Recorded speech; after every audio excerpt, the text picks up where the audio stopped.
Attack the depoint!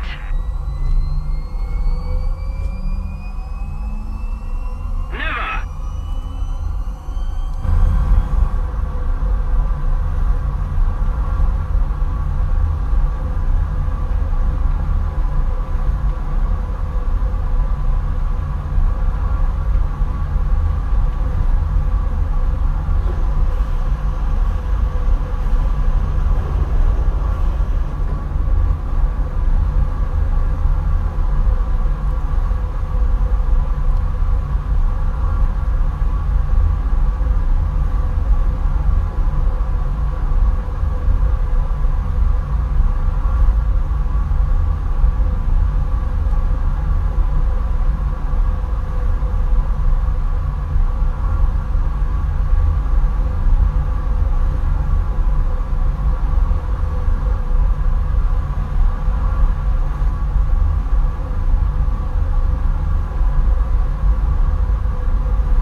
Everyone is just taking off from there. 15 behind me.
that are leaving already.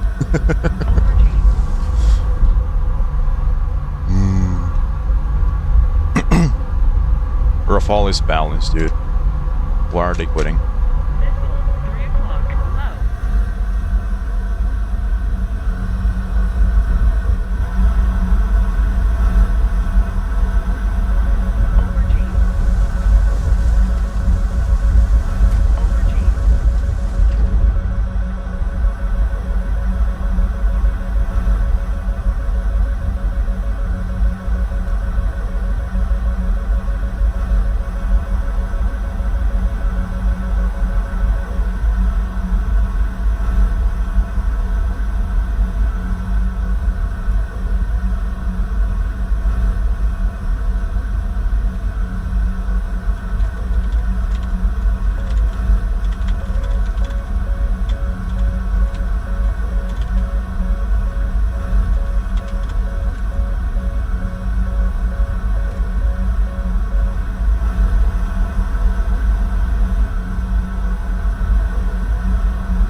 Rafale, it's a very balanced plane. I actually used to like it a lot and played it a lot, like around the second or the third week it released, because back then the flight model was still like significantly worse in the Eurofighter. It was just before it received the first AOA buff.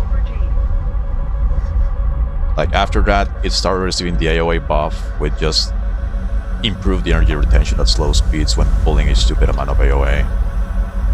And then you started getting buffed more and more and more and more and more and more and more. It's just actually just stupid plane. That's somebody else. I think I saw 2 guys flying next to each other on radar, so maybe this is the second one. Hello? Radar? There he is. Oh, well, that's the guy that just exploded. Check fuel.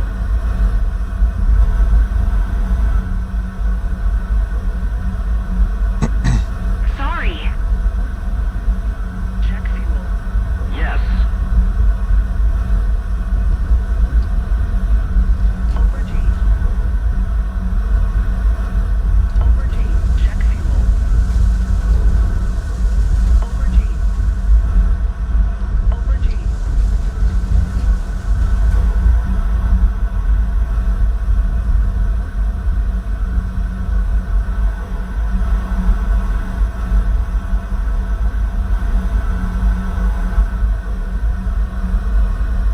Oh, there he is. Over G. Bingo. G.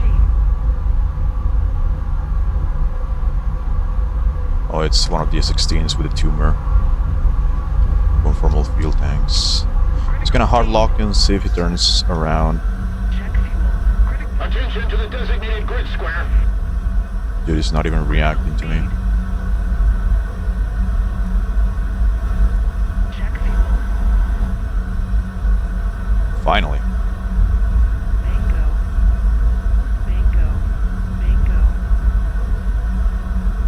Bingo. Air brake on. Bingo. Over G. Over G. Air brake on. Air Pull the brake nose on. behind him. Check fuel. He's just pulling way too hard. I'm just gonna let him waste all of his speed. I'm gonna Over G. point my nose towards his tail. Full lag. Over G. Over G. You can see the wing board is he's either pulling a bit too hard or just pulling way too much AOA. Check fuel. But, like, Check fuel. At the same time, I don't know, fucking Rafale. Like, there's nothing he can do. Bingo. Altitude. Altitude. Bingo. Over G.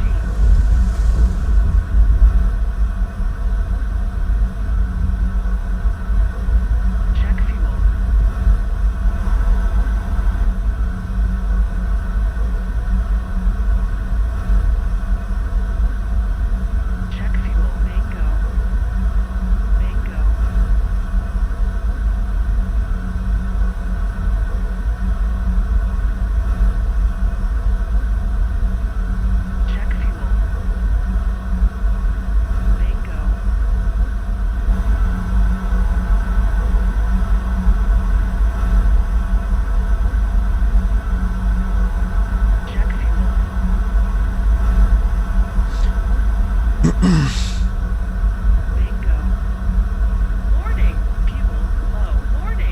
like the quick recap of these 8 kills is me climbing to altitude, use the radar to spot where everybody else is, get as close as I can to fire a Mika, like in the best parameters possible, turn away, use terrain, notch missiles, and then rat with like the 4 or 3 missiles I have left to get the next kills. And GG, very, very exciting gameplay. And also if I merge with somebody, I just automatically win.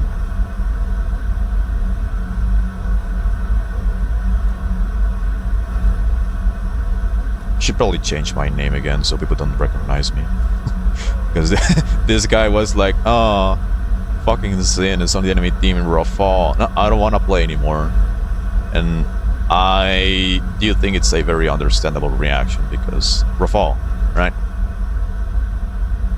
I do a few shooters that actually get some ego and think they actually know how to play the game, and the only thing they play is Rafale. Warning. I'm not gonna say names, but let's say they end up playing.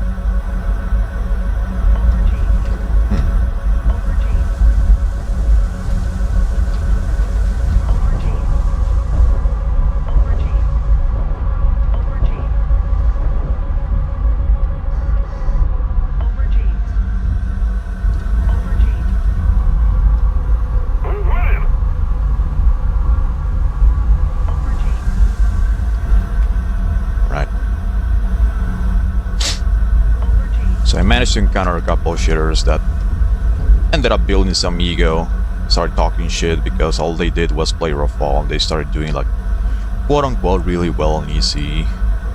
And then the moment they decided to play a different plane, I took Rafale against them with some friends from the Super Squad, and seems like they don't like the taste of their own medicine. Air brake on. They probably got bored and they don't want to play anymore. Or they don't want to play anything else that isn't Rafale. For that specific reason. Air brake on. Fucking people, they think they're actually good at the game because they're playing literally the most overpowered plane in entire game mode. Roll right. Over G. Air brake on. Roll left.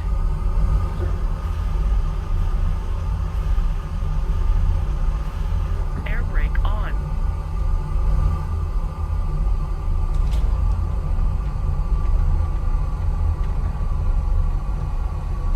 Air brake on. What do I think about 27 EA? I mean, I think it was kind of like an experimental missile. It was only tested and I think only fired on the Su-27 UB, which is like the early like test variant of the Su-30, of what became the Su-30. Warning. Fuel. If it ever comes to the game, I don't think it's going to be like that much powerful than the 77-1. Like, it gets better kinematics, and because the missile is so heavy, it benefits a lot more from very, very high altitude launches, because at very high altitudes, the drag is so damn low that the missile can just retain its energy kind of forever with the help of its weight, especially if it's going down and whatnot. So, like, for very, very long range and very high altitude launches, it's gonna be better. But at the same time, it's like twice as heavy as 77s. Like, it's gonna be similar to 77-1, maybe a little bit better, because it actually has lofting, and that already extends the effective range quite a bit. So it's gonna be good. It would be good if it got introduced, but at the same time, you would be taking a missile that is a lot heavier than 77s. And if you pair it to current flanker flight models and Su-30s specifically, which I would assume the Su-30 would be the one capable of carrying it, it would make the plane a lot more of a boat than it is already. So I guess it's kinda niche. Like, the missile would benefit a fuck ton from very high altitude launches, but at the same time, like, we don't really have the map sizes to allow that. So it's like, yeah, not really that much benefit, really. I don't think.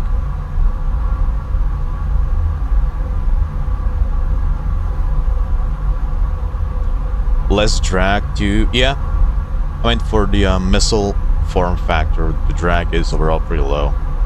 So, for example, if you're firing the missile from very high altitude towards somebody on the deck, like the missile will be able to cut through the aerodynamic drag a lot more easily, like the M120 does already. But like I think that's one of the main disadvantages that 77-1 has, or like the 77 overall has over pretty much everything else, is that the drag is so damn high that even if the rocket motor is really good, the drag is just gonna slow down the missile way too much if you fire from very high altitude towards somebody who is low, because the missile has to cut through all that aerodynamic drag all the way down to the deck. And currently the missile that does that the best is the M120.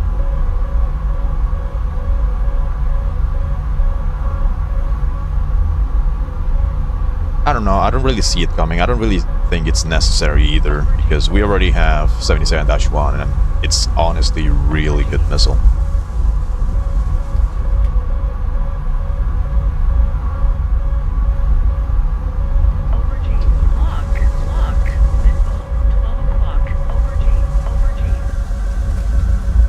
Gonna slow down.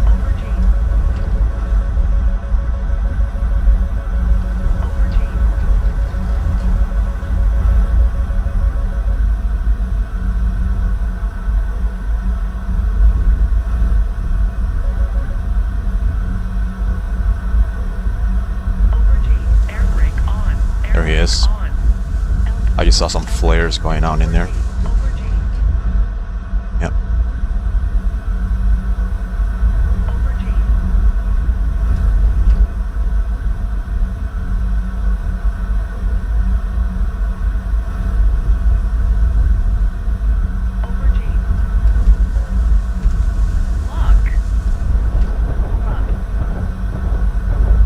Poor guy.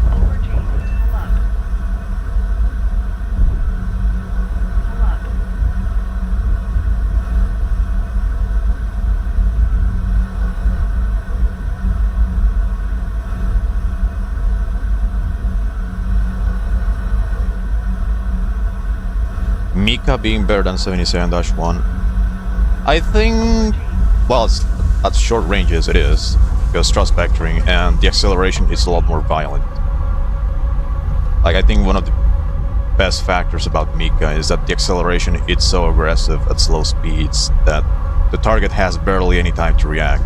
Even if the missile is draggy and doesn't have as much like range as the other Fox 3s, like, the advantage it has at short ranges, it's just a lot more significant than everything else. But better than 77-1, I don't think so, because 77 still, like the -1, it still has a very powerful rocket motor, so it's still very violent at slow speeds and gives targets very little time to react. And it also gives the benefit that it has more range, so you know, for actual PBR, it's pretty good.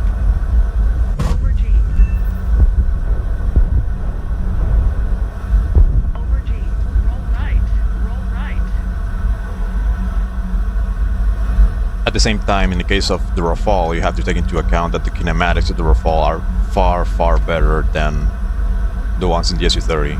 So if you want to do PBR with the Rafale, like, it's a very credible platform because it accelerates so damn quickly and has such a stupid top speed. So you can just climb into insanely high altitudes, very high speeds, just fire a missile in absolute perfect parameters, and that thing is gonna fly forever. Like, even if the Mika has quote-unquote shorter range, like, it's still a very credible PBR missile just because of the kinematics of the Rafale itself.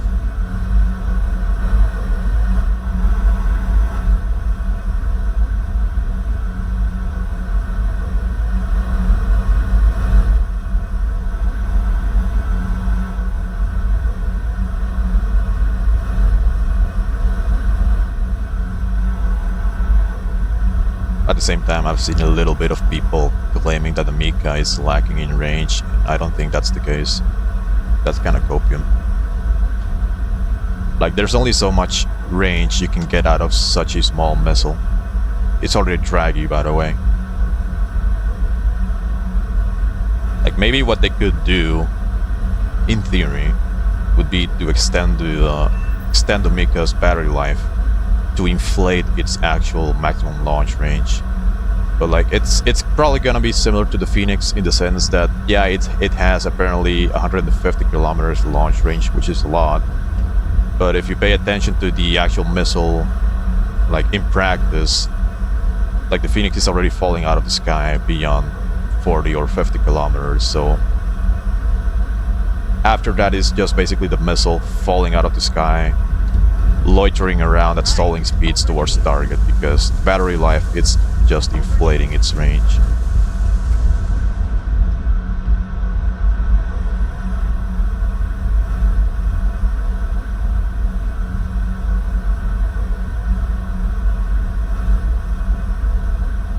Attention to the map. Lock. Over G.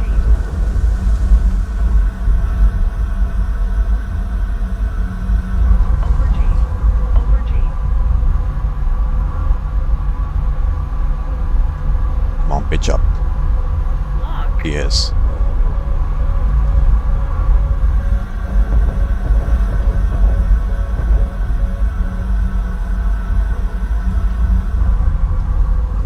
Lock. I'm just gonna keep notching him until he pitches up. Which he is.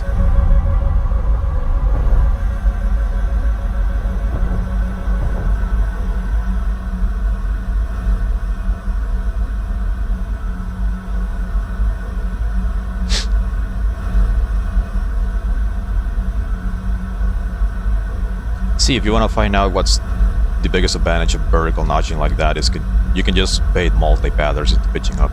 You smack them in the face. Altitude. Altitude. Over G. Over G.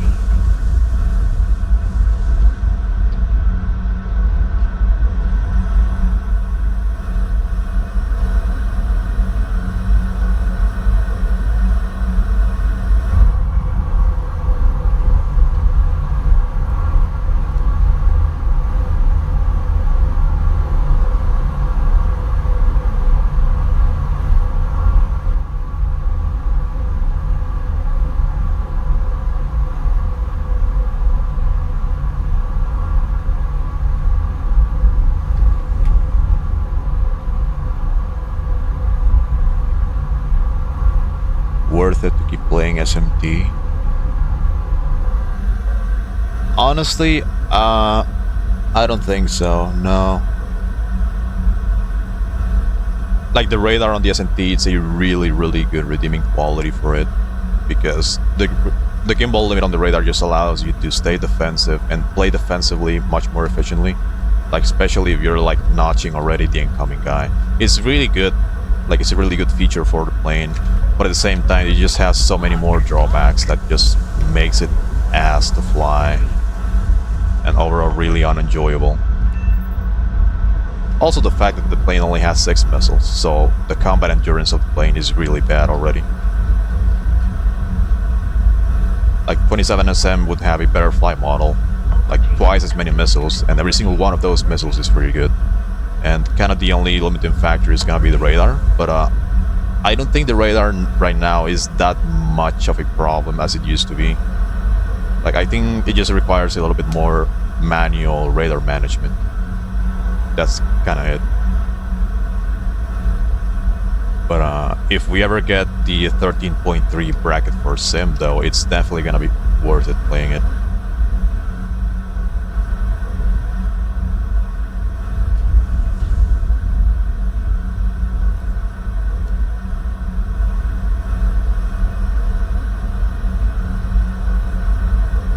Let's keep the pressure on. Victory is close. Got it on me!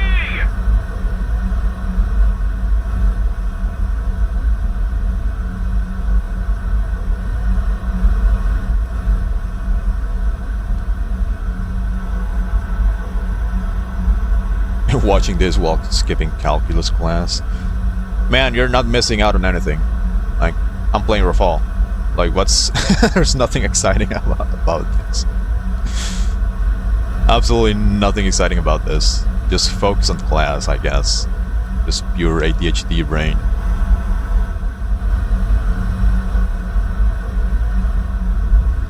Over G. Over G.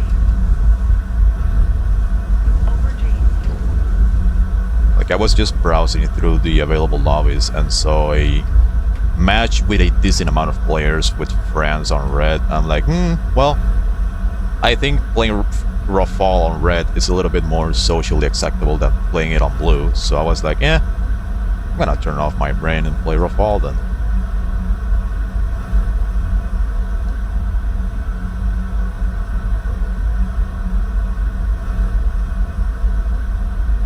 Enemy 16 right there. There's an ally already going for him, I believe. Over G. Over G.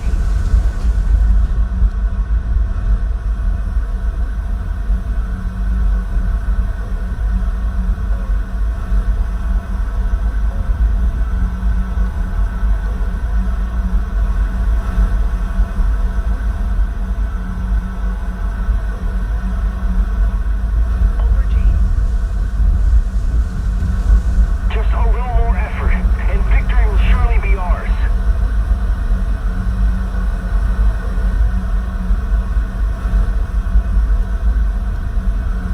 Over G.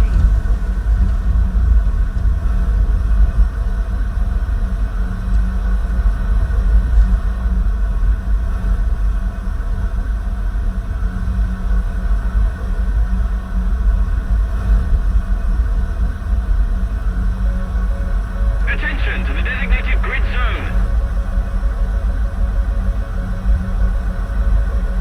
Guide on me. Dude, that ally is asleep. That F-18 is literally just next to him and he doesn't see it. Over G. Lock. It'll be funny if that missile just ends up killing the ally. Alright, that Sparrow is not gonna do anything to me, and there's terrain here, so instead of wasting chaff, I'm just gonna go down. Over G. Over Yeah. G. Pull up. Pull up. Pull up. Pull up. Over G. Over G. Pull up. Pull up. Pull up. Pull up. Pull up. Pull up. Over G. Over G. Guide on me. Pull up. On me. Over G. Pull up. Pull up. Pull up. Pull up. Pull up. Pull up. Pull up. Oh, there's only 3 of them left, and 2 of them in the parachute of contemplation. They're still trying to figure out if they want to keep playing or not. Pull up. Pull up. Pull up. Let's keep the pressure on. Victory is close. Pull up.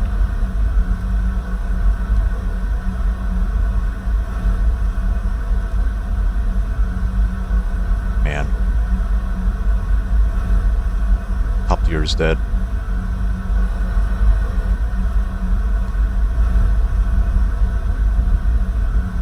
Over G.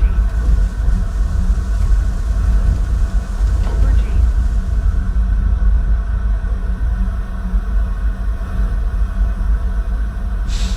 Yeah, the search patterns on Rafale are slow. Like, my favorite is this one. Like, just 70 by 16. And the thing is, since the plane, well, since the radar is already an ASA radar, you can already refresh and keep track of contacts outside the current scope. Over G. So all you have to do is just detect them once, Over G. and that's it. As long as you have some altitude to make sure they don't hide behind terrain. Like, all you have to do is just detect them once, and that's it. I prefer this preset because it's a good combination of, like, the radar doing the work by itself, and it also requires, like, a very minimal amount of micromanagement. Over G. Because it also has like the super gigantic 140 by 31, but it takes like 14 seconds to complete an entire scan, and it's way too slow. Guide on me. You might as well just use a slightly faster pattern and just manage it a little bit more. Over G.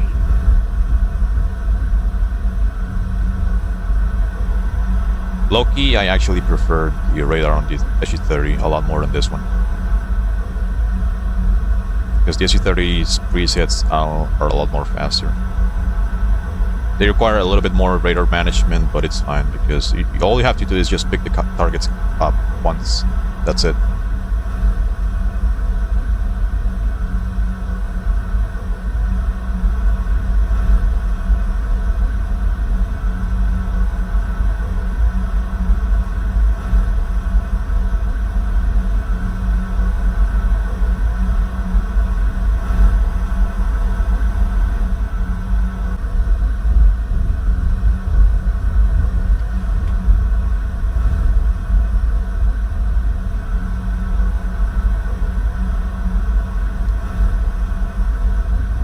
Over G. Over G.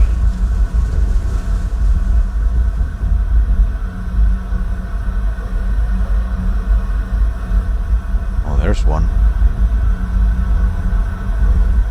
Over G.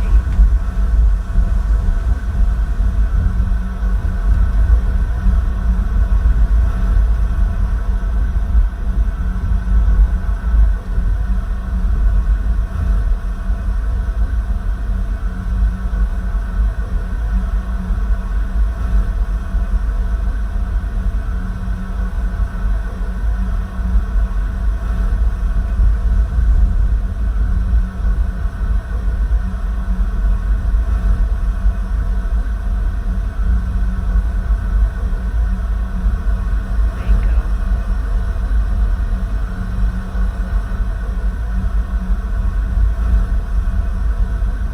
Do I have a manual radar guide? No.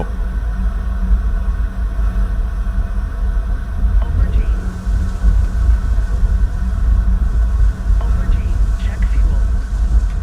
I can give you a 2-minute guide if you want. All you have to do is go to controls, go to the radar section, which is here. So you make sure to map every single one of these controls. Just kidding. I don't know. I just use all of them.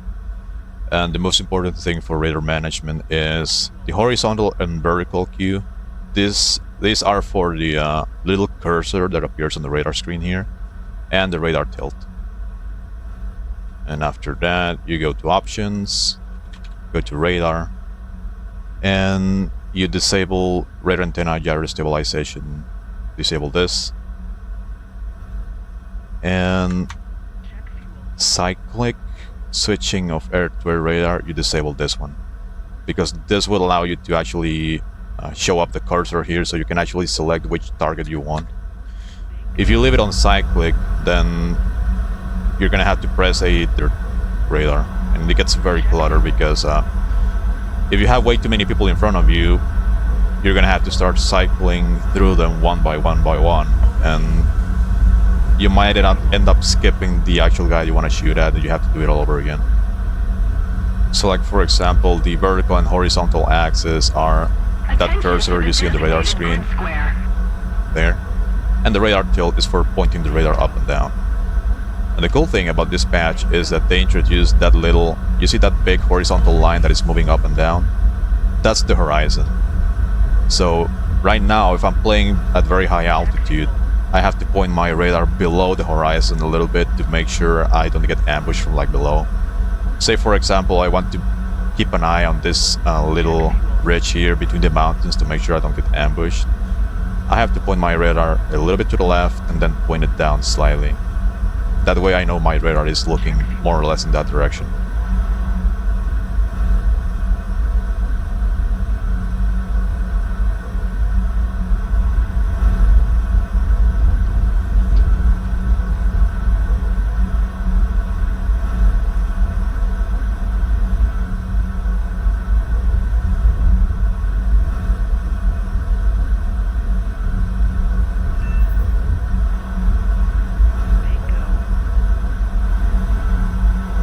Bingo. I'll use the remaining fuel I have to find that Eurofighter and then go out to me. Oh, there he is. Check fuel. Seems like he's dogfighting somebody already.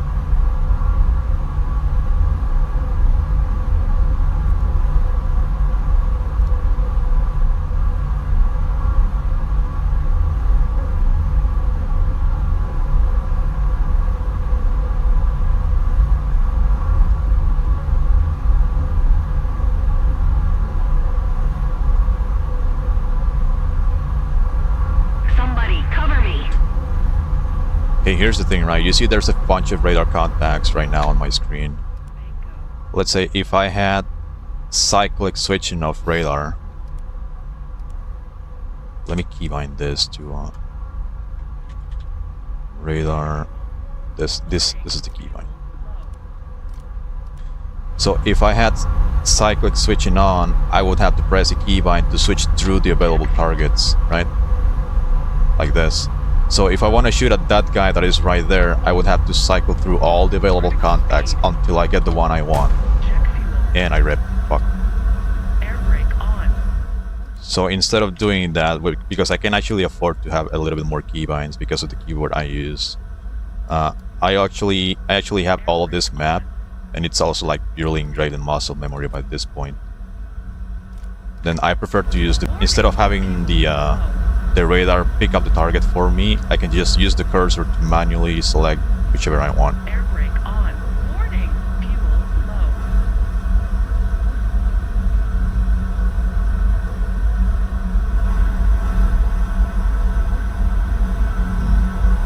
Suboptimal.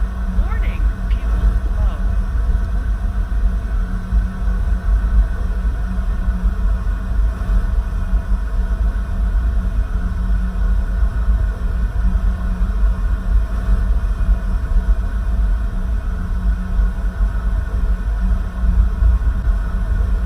Air brake on. Altitude. Altitude. Air brake on. Warning. Fuel low. Yeah, just touching the elevator slightly just causes the plane to flat spin like that. AOA. Unlucky.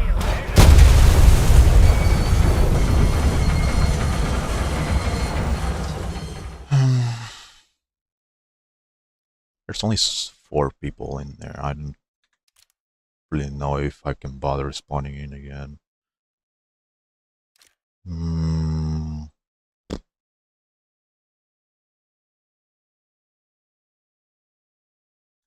Yeah, I might as well secure the win.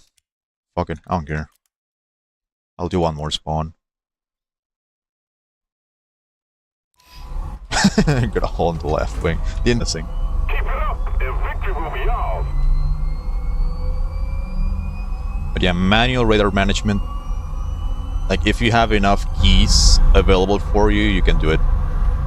Like in my case, because I have like a weird keypad.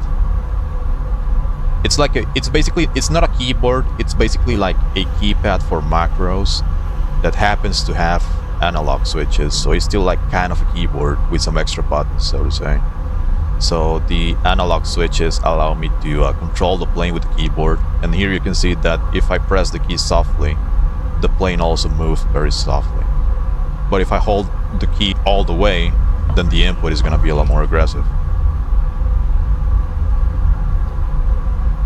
But in my case, I also use a lot of modifier keys. Like, for example, I use the spacebar as a modifier key.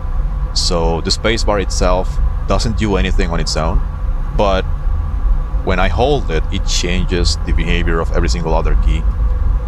So, for example, right now I pretty much fly the plane with like WASD, so to say. Control the rudder with Q and E. But I have all my radar keybinds mapped to those keys with the modifier. So right now I'm pressing WASD to move the plane around, but if I hold spacebar, you can see that my plane is pitching up because I'm still controlling it, but I'm controlling my radar at the same time. Like this, right? So if you're playing with mouse and keyboard, having those sort of modifier keys is really helpful. Lock. Aubergine. I see 2 guys here. Aubergine. Aubergine. Oh, that one was burning already. And this one is running away. Oh, okay, that's surveillance.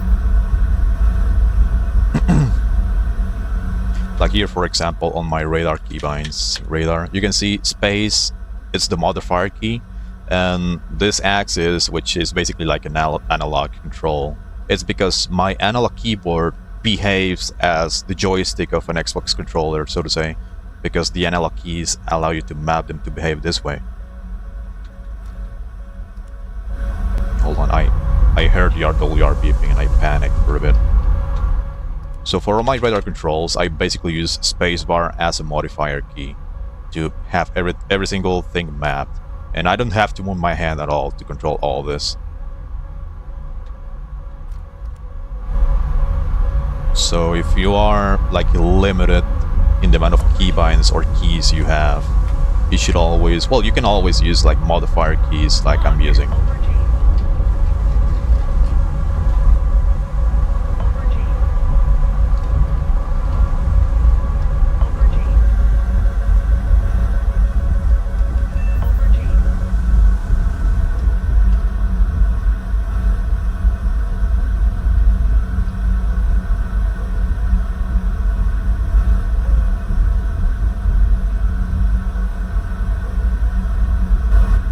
What is that? That's a missile. I'm picking up a missile.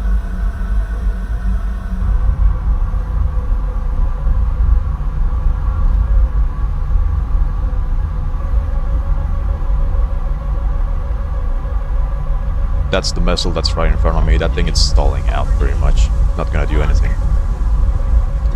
Fire missile. This Eurofighter. There he is. He is not firing yet. For some reason. He eats the missile.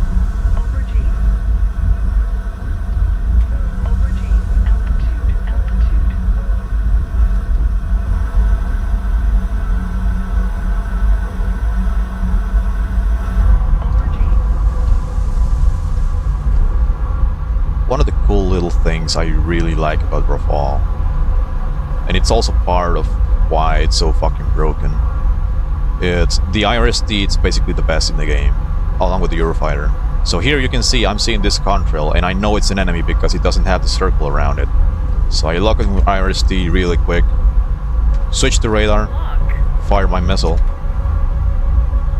and just like that I just managed to gain offensive on them like really damn quickly.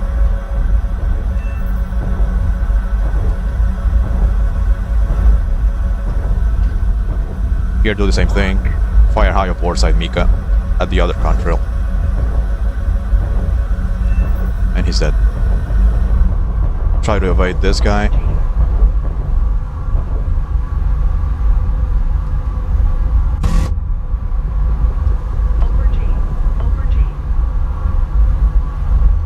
I'm pretty sure I hit this guy. I think I see some black smoke on him. I'm pretty sure I shot up both of them. So he's very likely damaged already.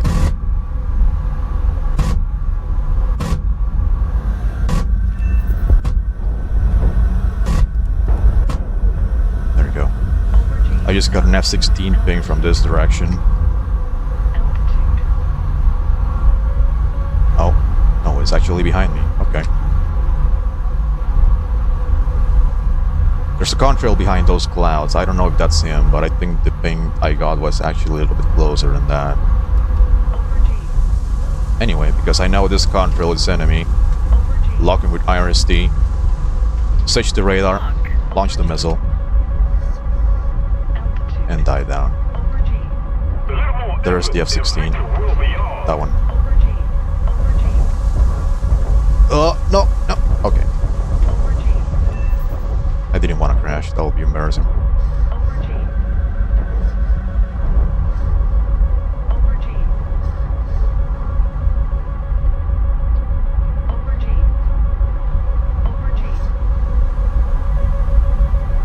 Being shot at by somebody else.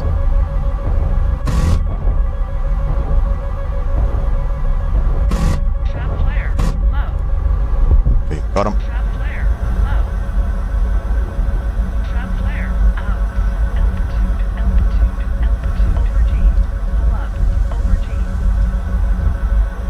that's the guy that was shooting at me. Eurofighter.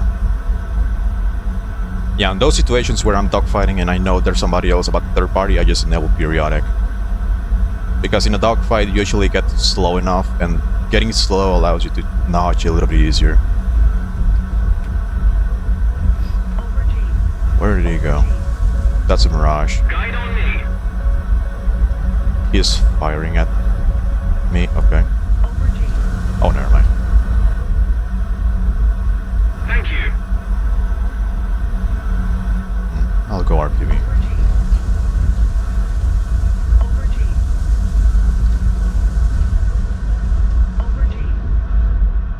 The camera, yeah, the camera on the Rafale automatically slaves to the target, but you have you have to remove the SPI. So for example, I logged this guy with IRST. I switch to the camera, and you can see it's not slaved yet. You have to disable the SPI for it to automatically track. Because for example, if I place the SPI on the ground like this, like the SPI is on the ground, and I switch to TV camera, it's gonna prioritize the actual location where I had the SPI, right? But if I remove it, it automatically slaves to the plane again. So it prioritizes whatever you're looking at or you were looking at. Like, it doesn't remove your SPI, so to say. So you lock somebody on radar, then you disable your SPI, and that does it. And it's this keybind here. You go to stabilization, this one's. So site stabilization is to place it, and disable it is to remove it. Indeed, you can place it anywhere you want just by looking at whatever in the ground, right? Here. So I can just place it and remove it as I want. So here I place it, I remove it, place it, remove it, place it, remove it. Attention to the designated grid square. Oh, Attention to the designated grid that's an square. enemy contrail. So here, for example, this guy is an enemy because he doesn't have a circle around him, right? He's coming slightly towards me. So I enter the TV camera, and I make sure to disable the stabilization to make sure it automatically slaves again. That's an AI plane, but I'm RTV anyway, I don't care. Oh, switch targets. Well.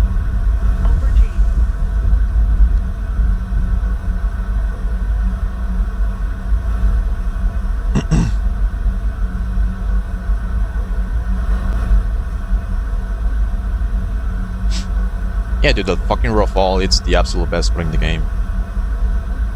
By far. Like, the flight model, the kit, the avionics, like everything about the plane just makes it so much better than everything else. In my opinion, it's also far better than the Eurofighter. Mostly because the Eurofighter's missiles are kind of dog shit, for my playstyle at least. I don't like American missiles. Like, the M120 has a ton of range, like it has the best like aerodynamic range than anything else. But at the same time, it doesn't really pull that hard off the rail.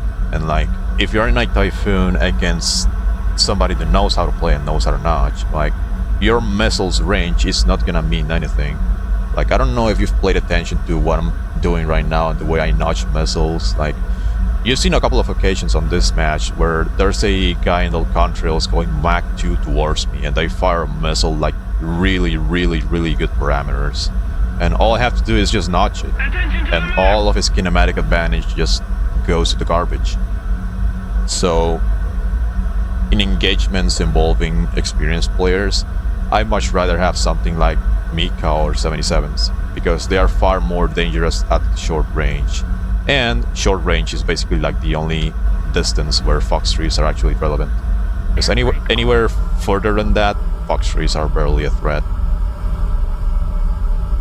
So, Rafale for Sim, and at least for my playstyle, it's far better than the Typhoon. Rafale is far better than the Typhoon, because missiles on the Typhoon are kind of mid. I don't like them. I don't like the M120. Like, I rather prefer a missile that is better at closer ranges. Because at longer ranges, as I just said, like, missiles are not relevant. Unless it was something like Fakur, which gets hypersonic and gives you very little time to react, even over the longer distances, then yeah. But something like the M120, nah. it's really mid. Air brake on. Air brake on. Air brake on. Just keep it up, and victory will be ours. Air brake on.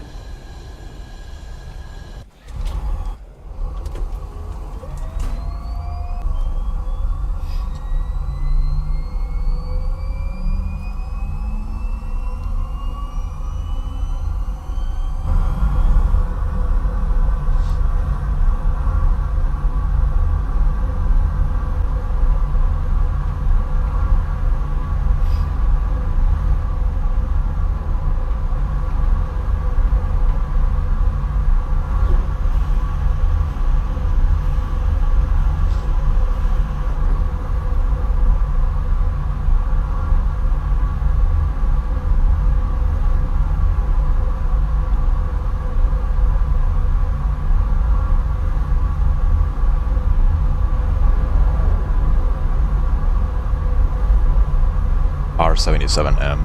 Yeah. That's the kind of missile that will be like really, really unforgiving.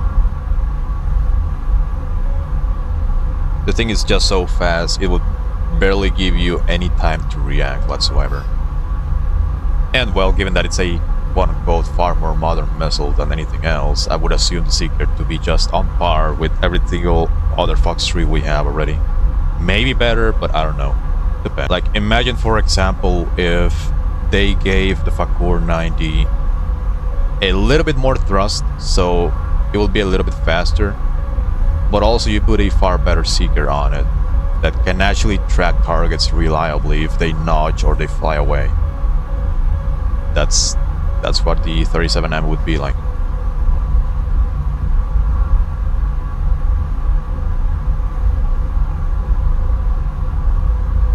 Do I prefer playing in VR? I don't play in VR, I play with mouse and keyboard. Like, I've been playing with mouse and keyboard for like 4 years. Well, I've pretty much been playing War Thunder consistently for around 4 years now. I started playing when, more or less, when F-14A was being introduced. And like, the way I play with mouse and keyboard is already hard engraved in muscle memory. I don't think I'm gonna switch anytime soon, like, at all. Like, if you're already good with this current setup, like, why bother learning something else, right?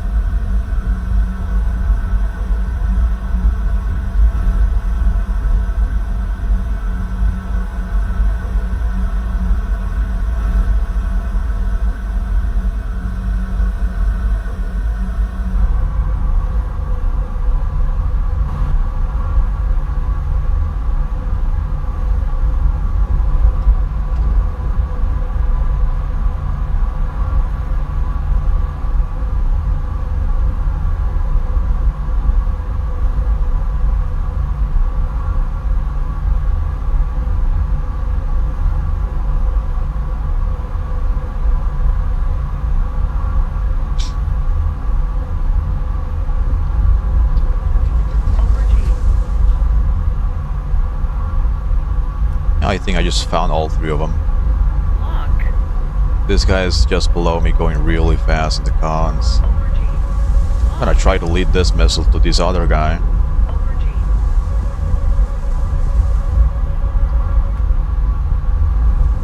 One of them just ripped. Amazing.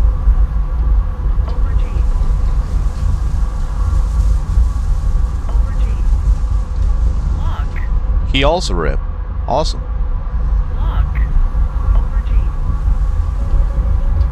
See, it's just psychological warfare missile. You shoot it at them, they crash.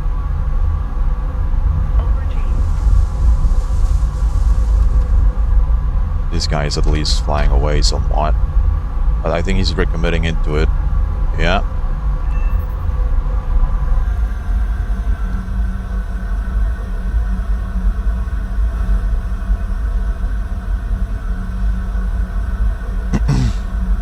I mean, I can share my control settings, but like, I'm 100% confident that thing is not gonna be useful for a single human being on Earth. Like the build I have is just way too specific. It's not gonna work for anyone. But I can kind of share it if you want. Like I can show kind of the thing I'm doing with modifier keys. Because I pretty much have every single sim control map, like I think more than 100 keybinds. And I use 3 different modifier keys for that. Oh look, they all left. Amazing.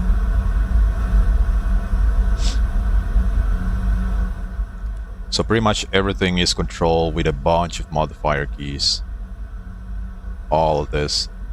So I use spacebar as a modifier key and 2 buttons on my mouse, because I have a very expensive fancy dog shit ass Razer mouse with a bunch of buttons, and you can reprogram them to behave in a different way or remap them. So I use 2 modifier keys on my mouse and the spacebar on my keyboard, and that way I pretty much control every single thing about the plane. Even the MFDs right now, I can change the MFDs right away. Like pretty much everything is mapped, except for maybe manual engine control, because I don't think it's useful enough for high tiers to map it, so I just didn't bother. Lock. Lock. Aubergine. Aubergine.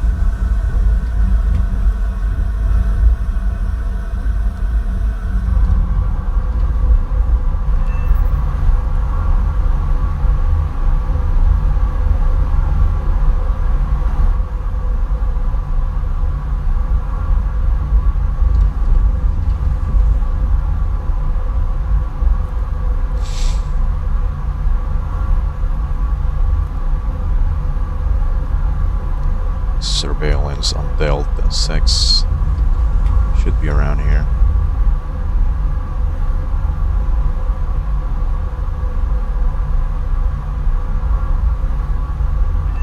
Was.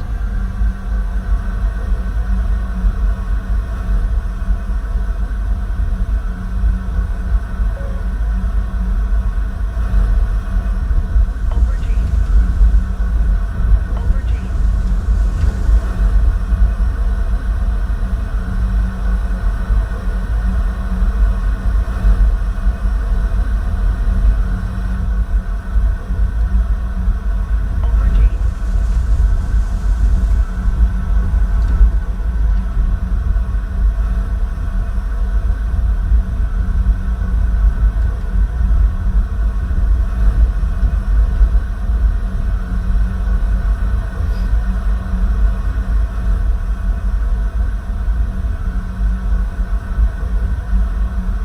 Altitude. Why do I need cockpit lighting? To disable it. Because sometimes on some maps it automatically turns on, and I don't like it. So I turn it on and off. Critical speed. Same sometimes with the heads-up display. Critical speed. Because some heads-up displays, like the one in the S30, are way too cluttered, and say for example I want to see what the fuck is in front of me, if there might be a furball or something, I need to see the shape of an actual plane, I just turn it off. And then the thermals, like everything is mapped with access.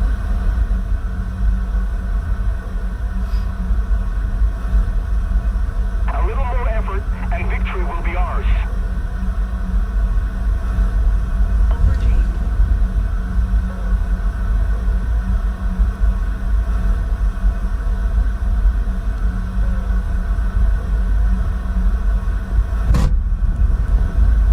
Aubergine.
guess I'm not gonna get many kills if they keep crashing. Aubergine. Aubergine.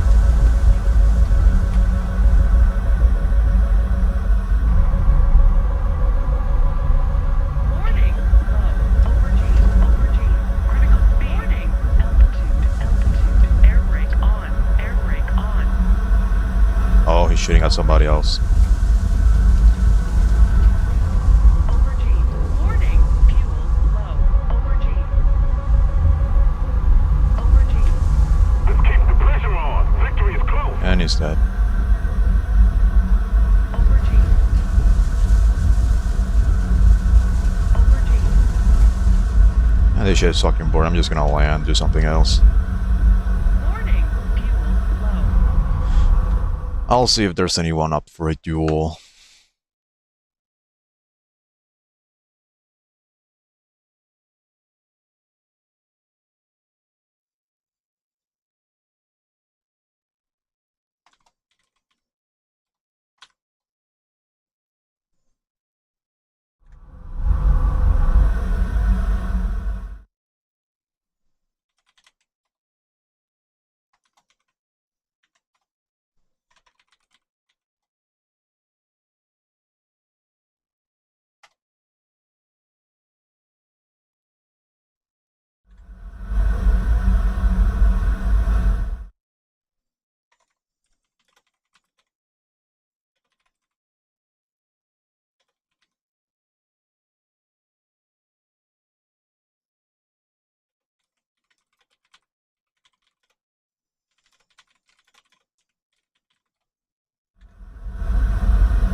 Sen, what you're gonna do is if S300 in Air Sim battle top here.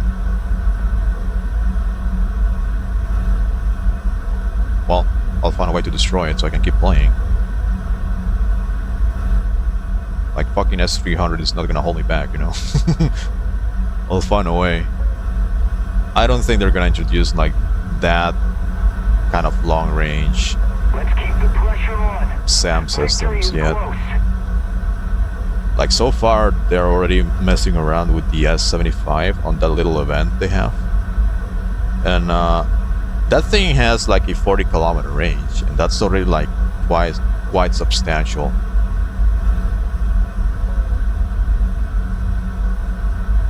Really interested to see what kind of stuff Gaijin is gonna cook with that.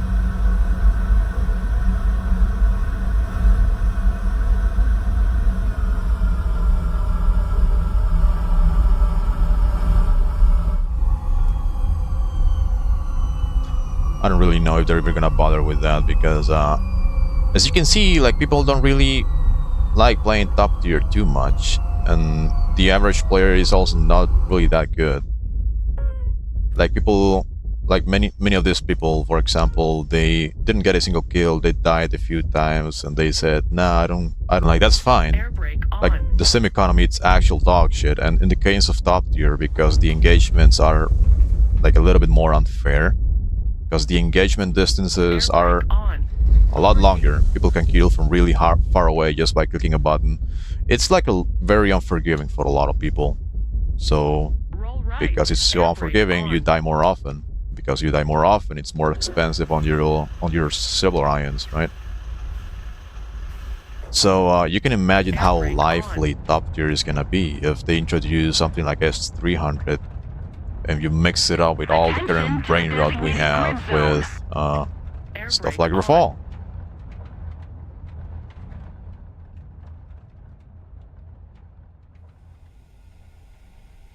So, I don't know.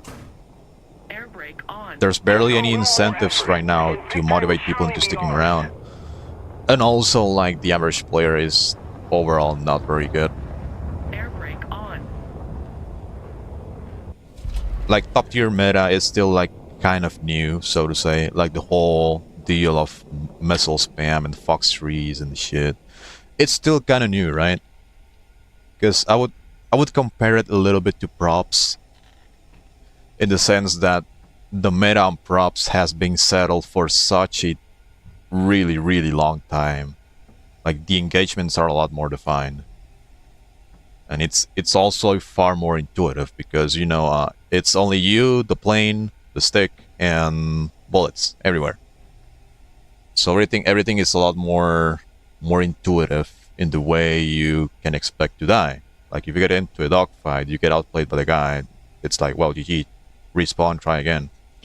But in top tier, it's like, well, you're just taking off, and there just happens to be a guy flying Mach 2 40 miles away, and he's already seeing you taking off, and he's already spamming all his missiles at you because, it's spiteful to just launch all your missiles towards a single guy because it's funny, and you ruin his fun, and he dies, he explodes, he doesn't know what to do on that situation, he doesn't know how to counter you. His plane is probably also going to be absolutely abysmal, far worse.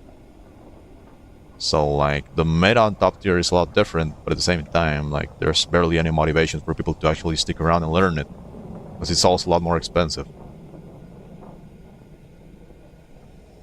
So, with current sim economy and the way that everything works, like, me single-handedly probably ruining this guy's wallet, because he's actually, like, trying to stick around at least and do something, try to shoot missiles and fight back. And well, it just happens that me and Alex, this is Alex, a friend of mine from Discord, like we just happen to know really damn well how to play missile combat and notch incoming missiles. So this guy is gonna be able to click a button and fire missiles at us, but we can also do the same while at the same time defeating all of his incoming missiles with barely any effort. So you end up in a situation where your plane is not killing the enemy plane. You kind of don't understand why. You get frustrated. You start losing a lot of silver lions. You die too much. You're not having fun. And then you leave. Like top tier, it's kind of dead. But I think it's understandable. Like if you're not having fun, like you shouldn't stick around against your will, right? Also, it just happens that I'm a severely autistic motherfucker, and I'm just not gonna hold back on people, right? I just find it really difficult.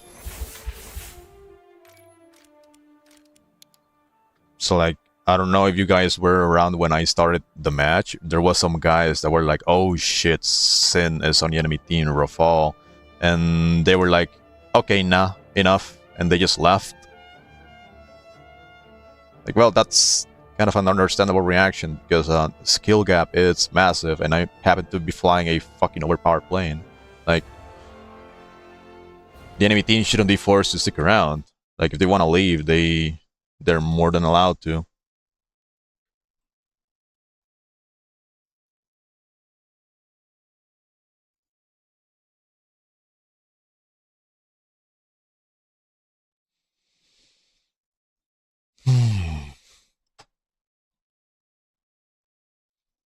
I'll browse my Discord for a few minutes to see if somebody wants to duel and practice. Wanna fly AC-30 and keep doing backflips, because backflips are fun. Doing backflips properly on a plane that is dog shit for other people is also fun because I can probably just play this plane so damn well that I can just gaslight people into believing it's funny.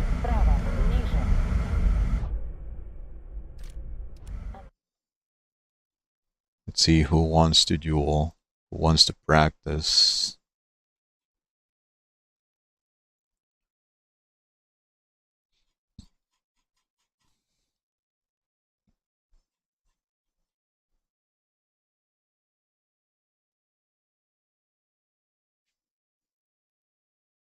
Actually, there was some guy who wanted to duel against me. Let's see if he's up for it.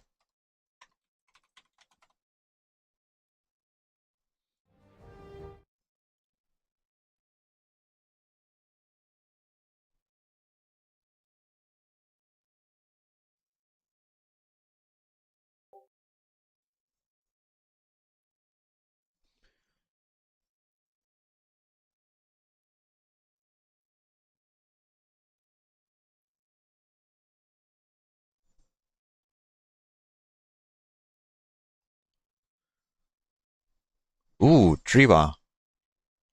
Triva, that's how you pronounce it. How you doing, dude?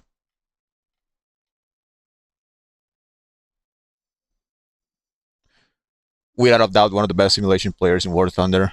I guess so. Yeah. I don't think I'm allowed to overglaze myself. It's up for others to decide that. But yep.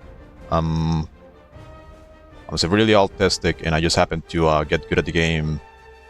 My brain ended up figuring out all the good shit by itself. And I just happened to be very good at clicking missile button and clicking the chaff button and making the enemy team mauled.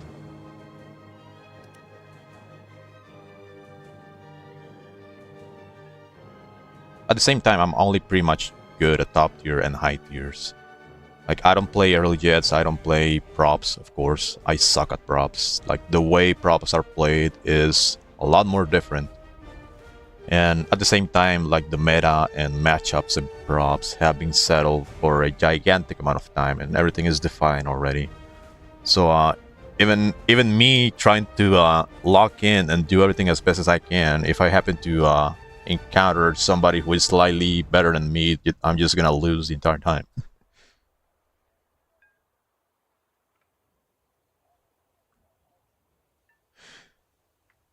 Skill gap is massive. Yeah.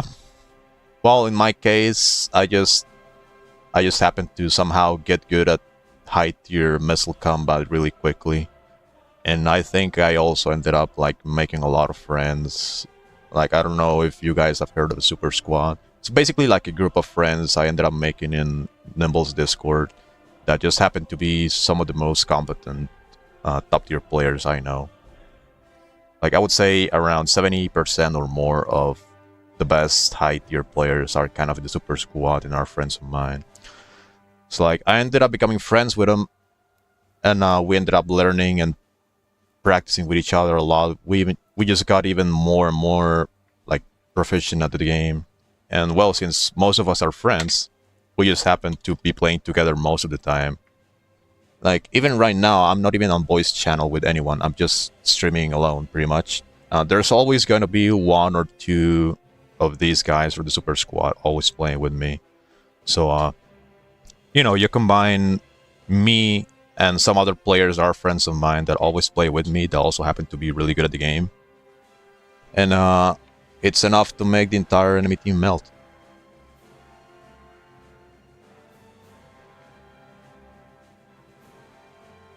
That's also kind of the reasons why, at least ever since December patch, when Rafale and Eurofighter released, like, the meta changed quite a bit, and Red 4 is not as outnumbered as it used to be. I'm just starting to dislike playing with the Super Squad that often because we just basically end up competing for kills against each other, and basically we just stomp the enemy team so damn hard that we just run out of people to shoot at. We drive people away, we gain control of the map really quickly, and they start leaving. Like, understandably, like, it's a fucking stack squad of really competent players in top tier just stomping everything. Like, yeah, everyone on the opposite team just melts and they leave. So we just run out of people to shoot at way too quickly, and just makes it boring for most of us. So like, ever since December patch, I've been playing more and more alone, so to say. Have I looked at nuclear option at all? I don't know what that is.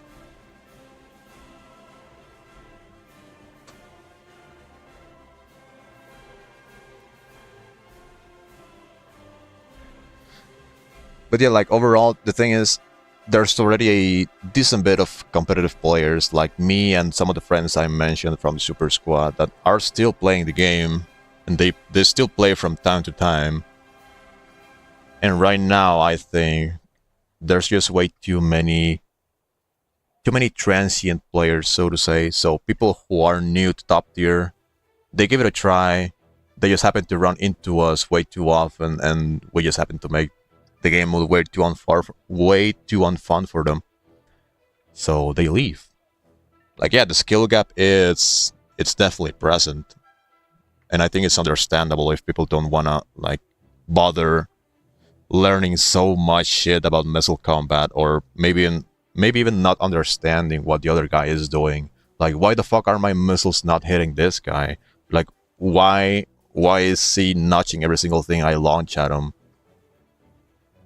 Like, one example I see very frequent is when F-15E released and patches after that, I would see some players just LARPing at Mach 2 in the stratosphere.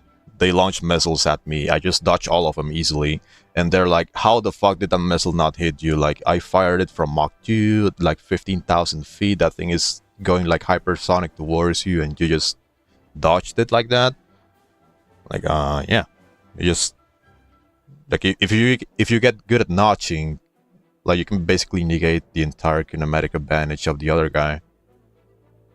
So I think it's part of that aspect of people not understanding how the fuck you're managing to do that.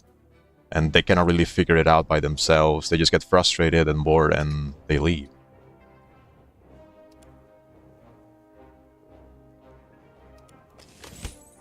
Yay, an emblem.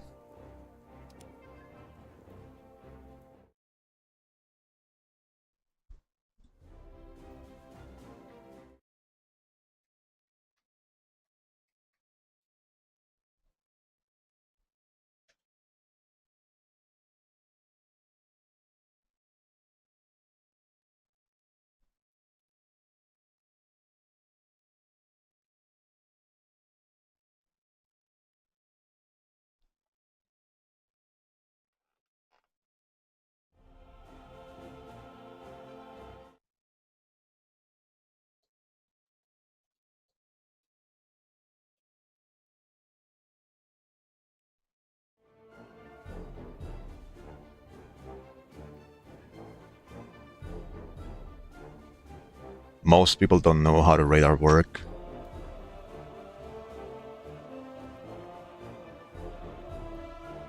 Well, I think besides not knowing how some game mechanics work, combined with the fact that the barrier of entry for Sim, it's like definitely significantly high, especially at high tiers. Like, if you just happen to have a slightly more inconvenient control setup than the other guy, you are already at a disadvantage.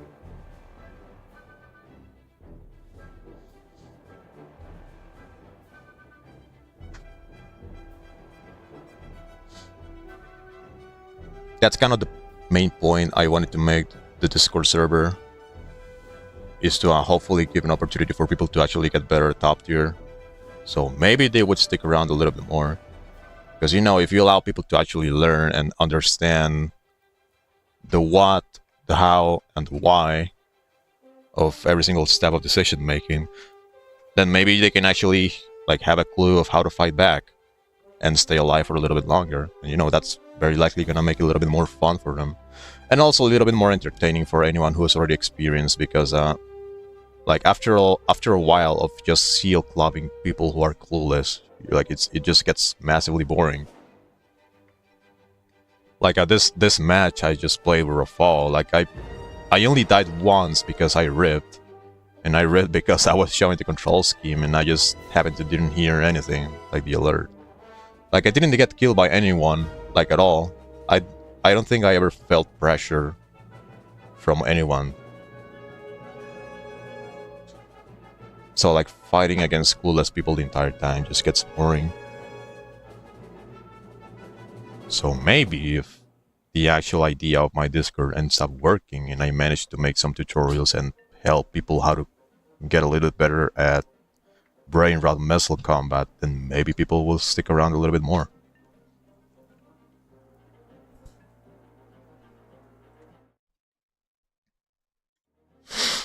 I'll see if there's any other matches going on. Denmark, wow, fantastic. Sinai. People don't like playing Sinai too much. I'm pretty sure if I join this match, people are just gonna leave way too easily. Tunisia is pure brain rot. Another Afghan.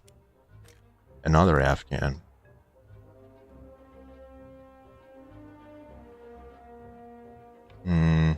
I'll do something different. I'll play US. I'll play US against Giga Horde of Su-30s.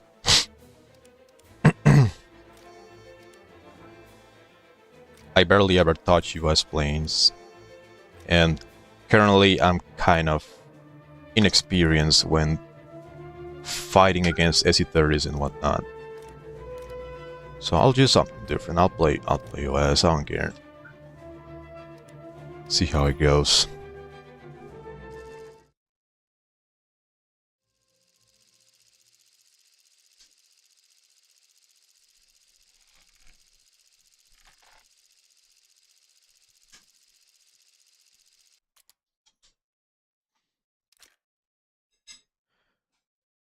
Oh wow, it's a split lobby.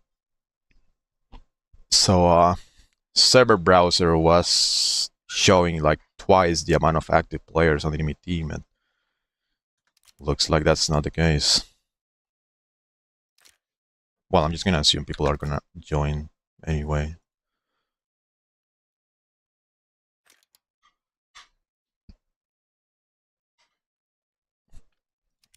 See how well I do in 16C. Who is that? That's an ally.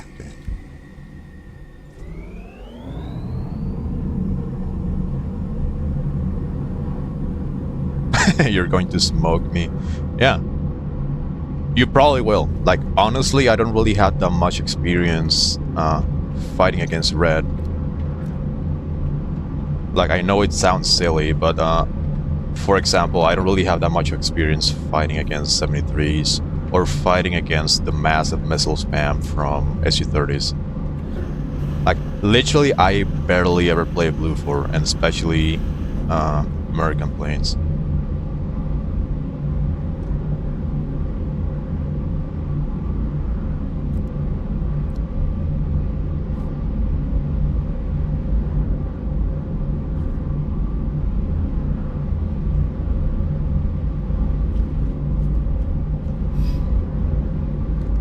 That guy there is an ally in the contrails. If there's an enemy with a couple brain cells on this area of the map, they would be popping out from the mountains, ambushing them and killing them. So, you know, the kind of the same tactics I would use on the Su-30 against Blue 4, I have to be really careful of here. Those two contrails are allies.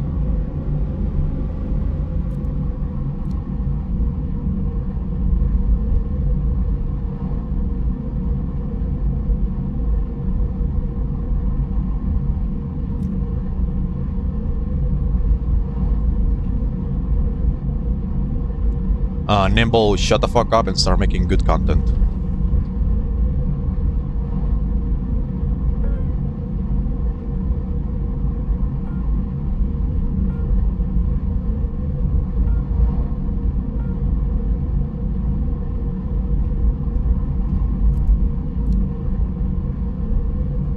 Actually, I need to find out where their airfields are to kind of know where to expect them. So there's one all the way far right. One here in the middle. Like around here. Okay, so they have one around here, one here somewhere in the middle, and one right there. So the distribution is still like really high.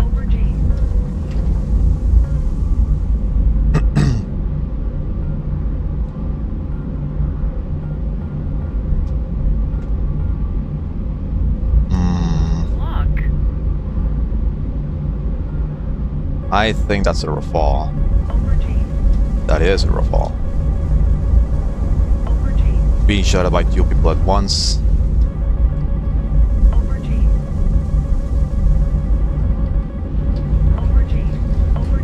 Notch the Rafale's missiles, now I need to notch the Su-30s. I have an F-18 somewhere in front.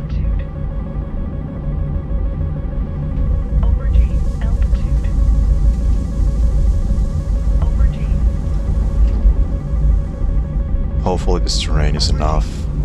Lock this guy up. fire the missile in a little bit high aspect to prevent it from hitting the mountain. This guy is shooting at me again. AOA. My missile missed. AOA. AOA. Fire. AOA. Altitude. AOA. Critical I'm dead. speed. Critical speed.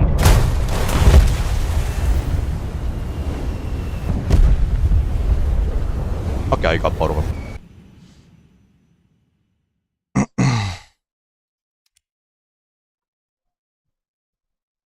Yeah, that was a little bit fucked.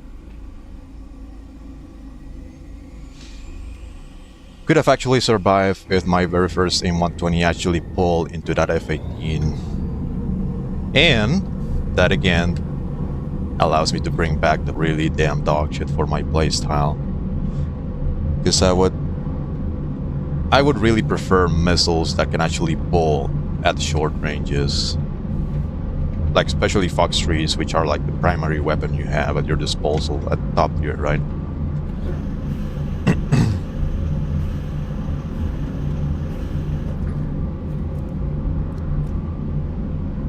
Hey, well, there's actually a lot more people showing up now.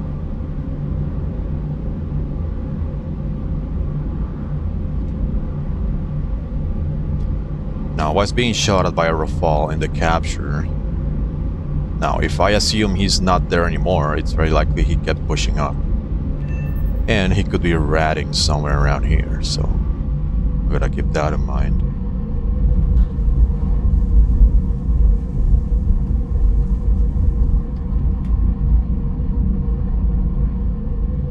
Start making commentaries. Can't be asked. I probably will. Probably will.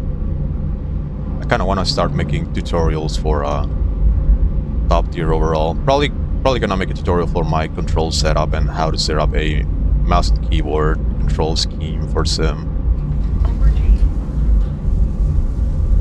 Like how to adjust your sensitivities and stuff too.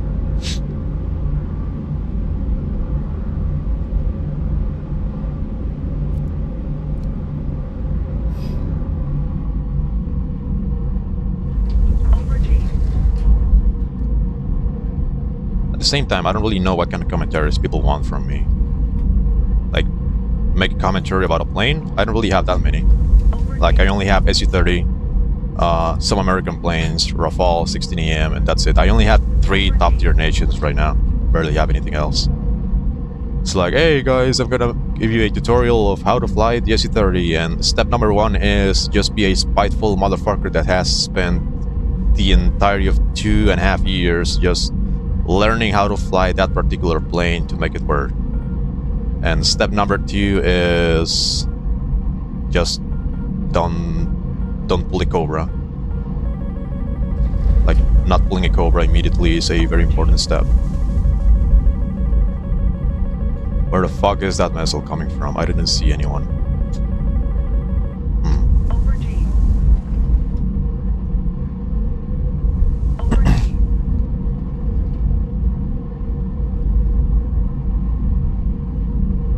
So that missile was coming a little bit faster towards me, which means it was fired from somewhat close here on the deck.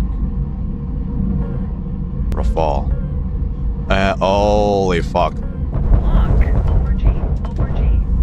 My missile didn't fire, that's great. And I have 2 other guys going towards me.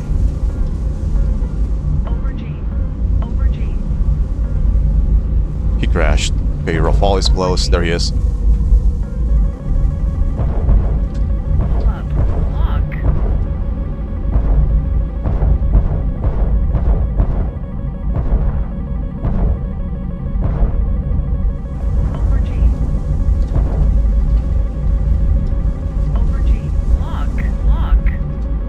Hide from the SU-30 behind me.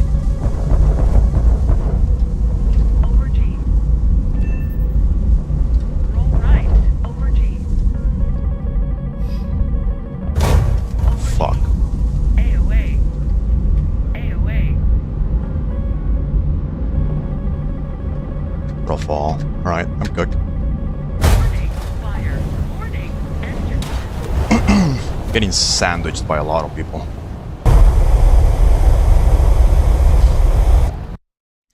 See, at least playing US makes it a little bit more interesting, because playing US right now, it's kind of the new cock and bull torture that Red 4 used to be.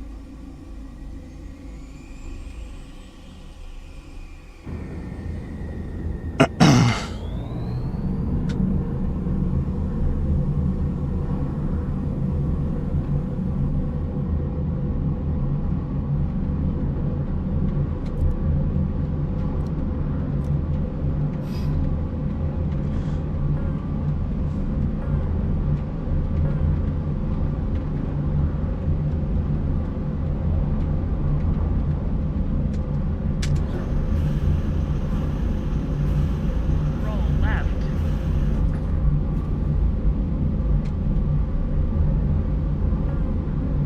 Lock. SU-30 below the cons.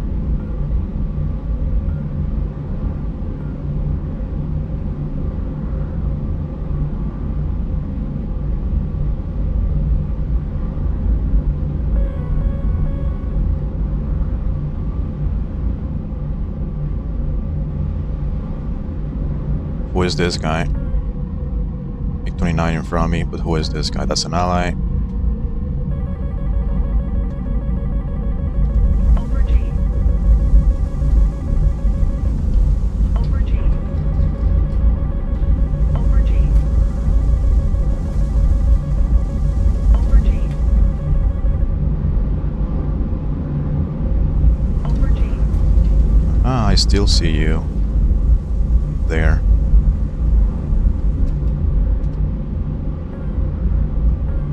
Lock. Over G.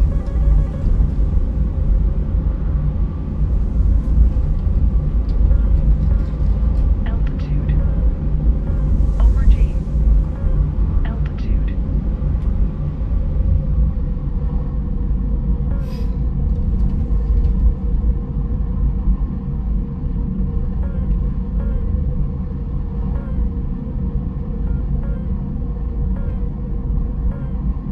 Lock. Over G.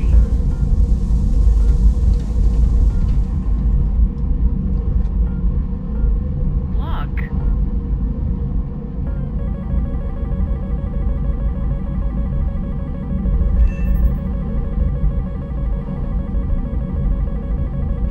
Over G. Over G.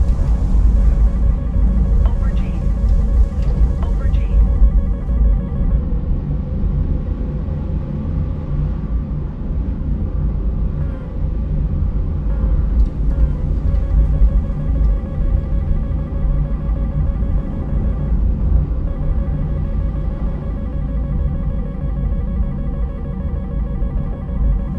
Over G. Altitude. Pull up. Altitude. Altitude. Over G. Over G. Lock. Lock. Over G. Yikes. I'm good. Over G. That's a 29. Roll left. Over G. This motherfucker is still alive. Lock. Over G. Over G. AOA. AOA.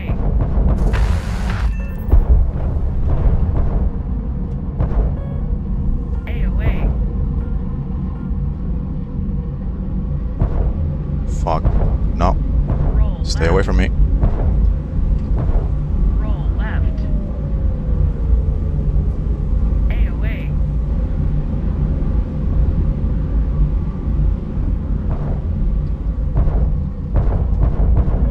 I'm dead. Shot flared.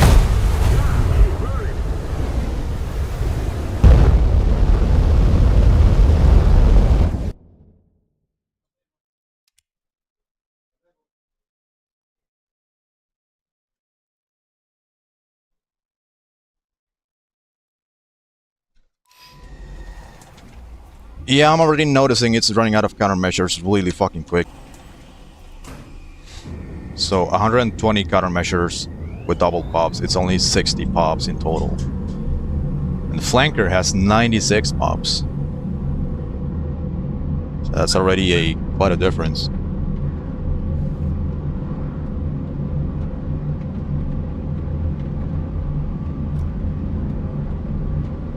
Look, my team is melting. Okay, this is the new cock and ball torture experience.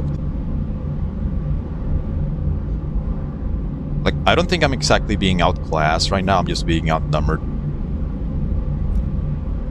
Because you know, U.S. teammates, wow, they have 4 kills in total. Excellent, ever since the match started. And how many does Red 4 have? 4, 8, 12, 15. So I am outnumbered with no teammates. Guide on me. Look. And in a very good plane that isn't particularly good for like fighting multiple people at the same time.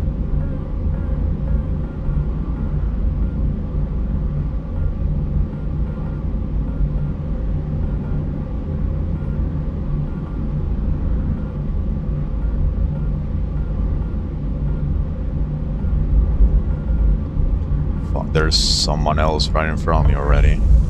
That's a Rafale.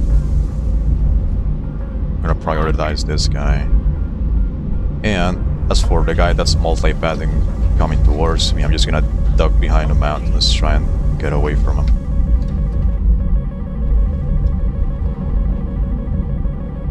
Altitude.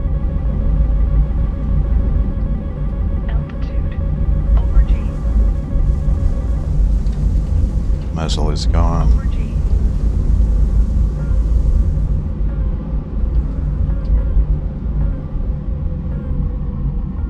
Over G.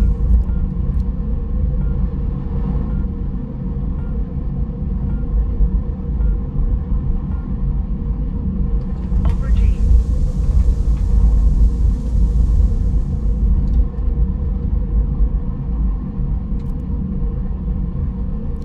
There is barely any terrain in front of me.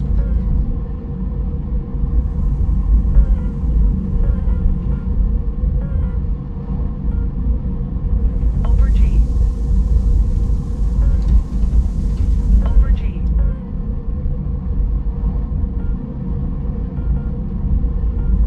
Over G.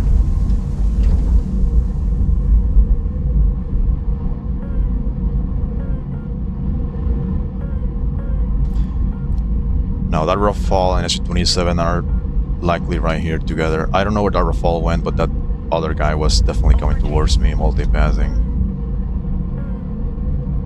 I don't see any contrails nearby.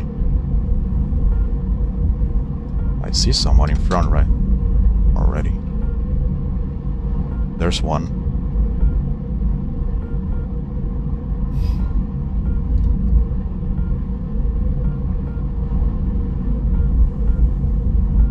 Somebody, cover me. Over G. Over G. That guy just died. Over G. Okay then, so SU-30 right there.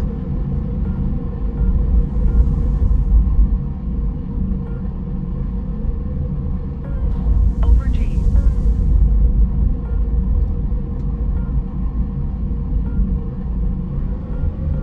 Lock. Over G. I'm gonna have to waste a missile on this guy because I need to keep him away. Altitude. Over G. Pull up. Over G. Over G.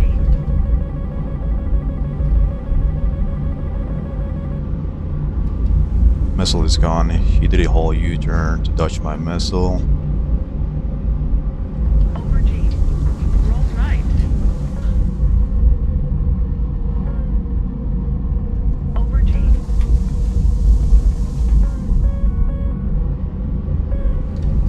Over G. Lock. Lock. Over G.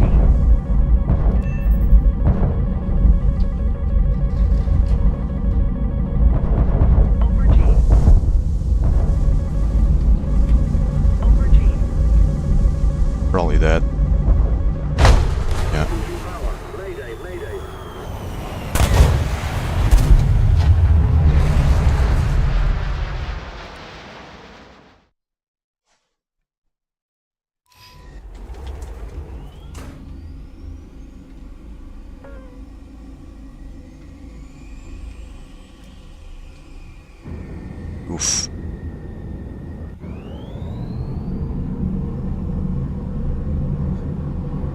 Don't worry, I got this. I'll carry. I'll find a way to win. Blue does not need saving, because how the fuck am I supposed to save people who don't want to play?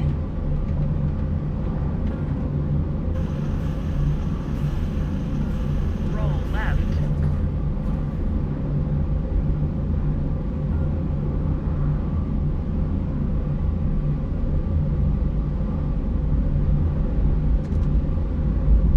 Who the fuck is that? Need backup! Okay, it's an ally. Guide on me.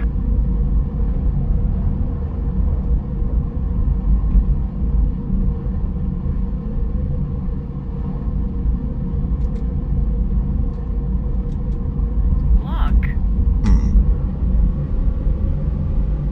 Okay, also an ally. Oh, look at that. Over G. Look at that. One is flying away. This one is coming towards me. I'll fire a missile on this guy. Over G. Altitude. Altitude.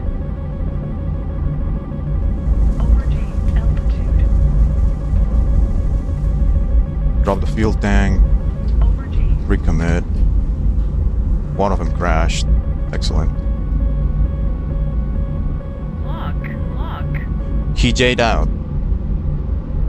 That's a J out because of the way his plane is spinning. Isn't that just wonderful? Pull up. Altitude. Pull up. Pull up. Over.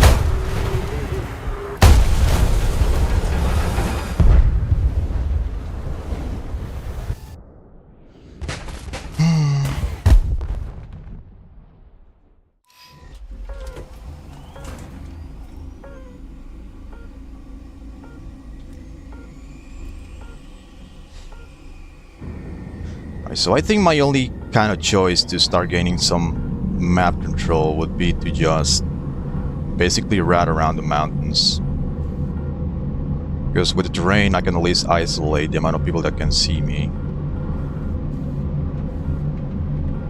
So the main issue of these spawns, and it's something like every single regular flanker player is gonna exploit, is that the blue spawns are very high up in the mountains, and right in front there's the Tully Bowl. So the moment you take off, you get into this area. Like, you're basically gonna be in completely open space and everyone is gonna see you.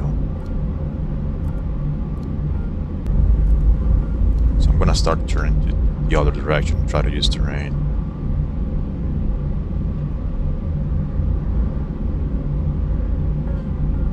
I cannot really rely too much on vertical notching with this thing because aim 120 just doesn't work for that. It doesn't pull hard enough.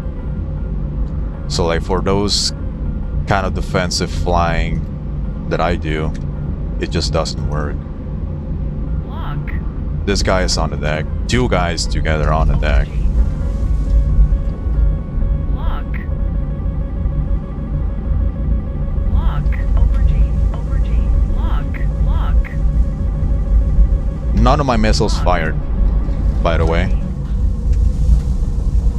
Altitude. Over G. Altitude. Air brake on. Over G.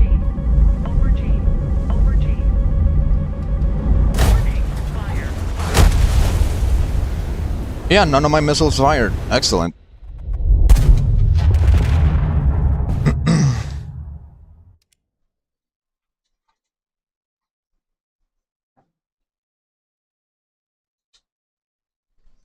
Yeah, getting no fucking kills for J out. It's cringe as fuck. So on that guy, expecting the fucking 2 missiles to come off. Then I'm like, hey, I still have 6 missiles. What the fuck just happened? Surprise.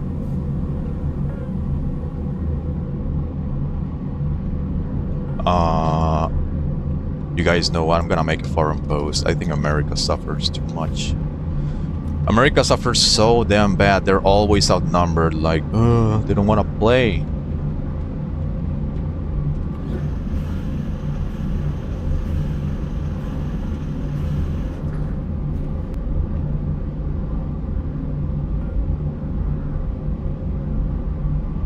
He just fired a missile towards me. And then he's turning around.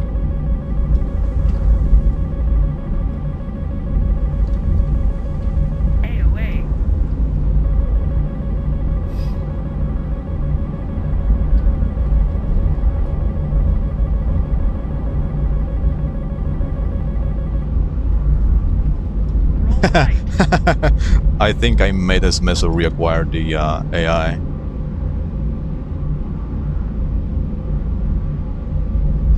Over G. Rafale flying away. This other guy is also flying away. They're both enemy. Over G. The enemy's getting closer to victory.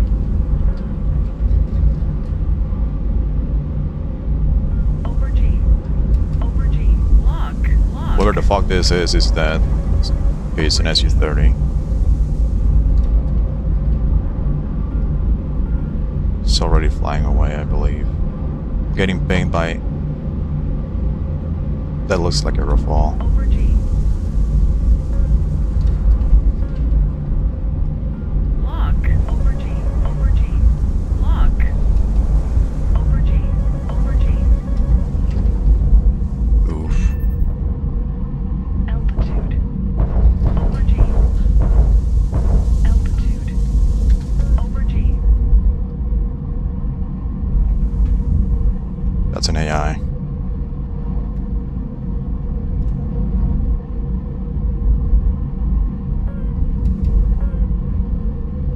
Who did I kill? SU-30 and 29 SMT, so Rafale is somewhere in here.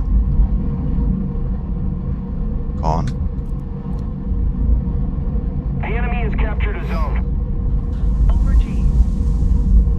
Over G.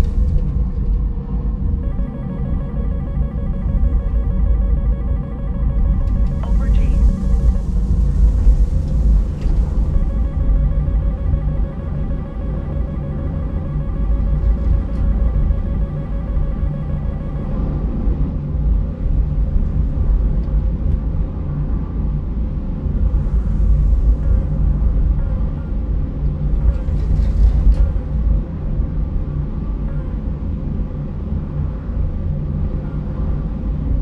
Over G.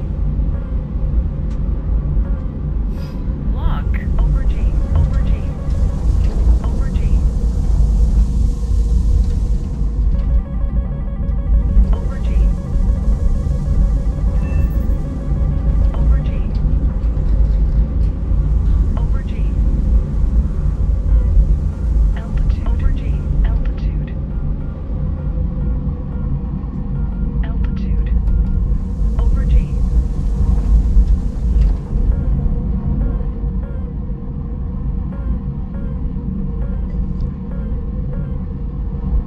Over G. Over G. Over G. See, like right now, like the only kind of choice I have for getting a few kills is find a way to sneak through the map and try to start going towards the center of the map, engaging them from a direction they do not really expect. Because they're all centered like on the north side, because that's where all the spawns are, so they're all expecting me from there. At the same time, they're also already spotting me already. That guy in the guns is probably Serge. Over G.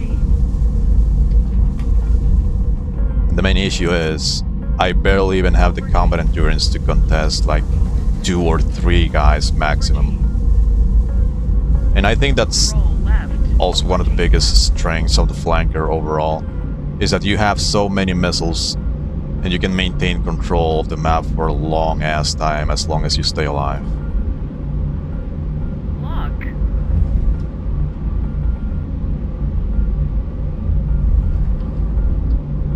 Lock. That's a surveillance. The Rafale should be right here.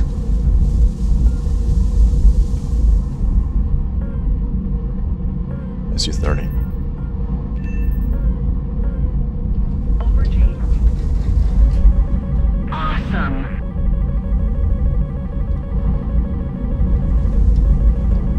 Over G. Over G. Over G. Mango. Over G. Mango. Mango. Check fuel. Check fuel. Over G. Over G. Hello? Wow. Lock. Awesome. Lock. Over G. Over G.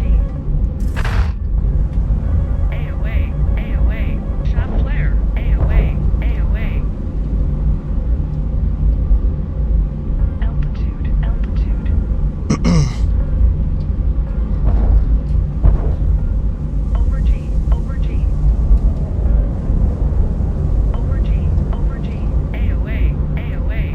There's a Rafale already on my ass. See if I can get this kill. I don't think I can. I don't think I can. AOA. Maybe, yeah. Shot flare. Out. Altitude. Where's the Rafale? There he is. Altitude. Check mechanization. Check Flaps. mechanization. We're on. Over G. AOA. AOA. Don't be lazy, dude. Just can't kill me. You're in a Rafale.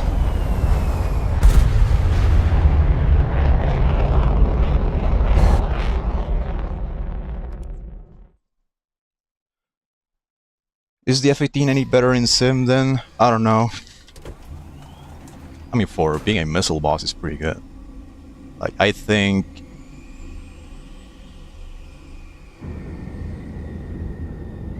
definitely the ability to carry so many missiles is very strong, because it means that if you're experienced enough and you manage to stay alive for a long time, you can have a lot of battle presence.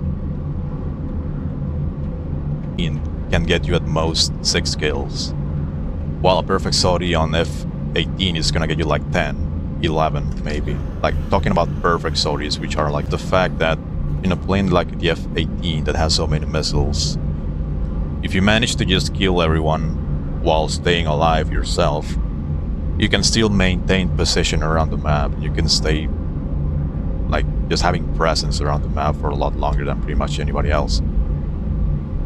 And that's basically the exact same thing I do in the SU-30. Like, it just carries so many missiles. And also I can usually defeat pretty much anyone so damn easily in that plane, because I know how to play it on pretty much every single situation, that barely anyone kills me. And I will basically maintain control of the map pretty much forever until I either run out of fuel, or run out of weapons, or decide to pretty much just kill myself. Over G. Because a lot of situations I'm like, yeah, why bother going RTB if I can just go and push in, then force the merge against somebody. That's the MiG-29. Over G. Right there. There he is. No, this one.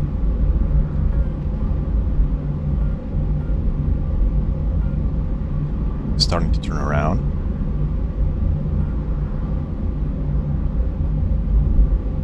You're right there inside the terrain.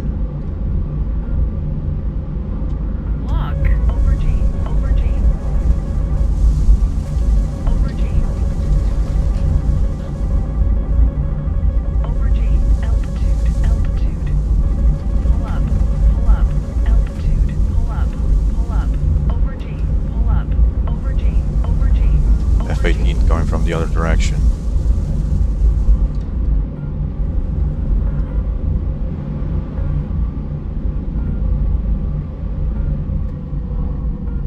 Air brake on.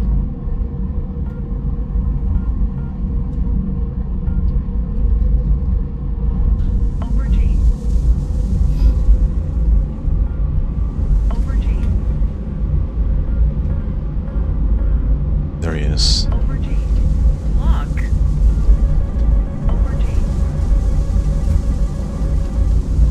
Over G.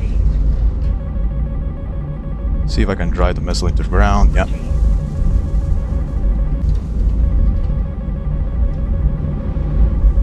That's search.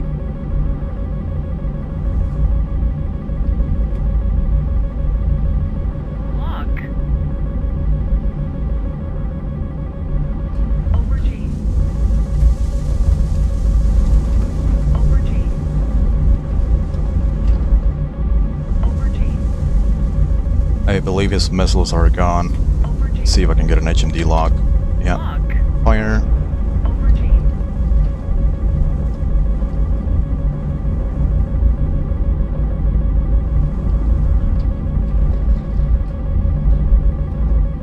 Over G. He got him killed. Excellent. Altitude. Pull up. Over G. Pull up. Pull up. Over G. Over G. Lock. My Lock. missile just would not fire, man. Over G.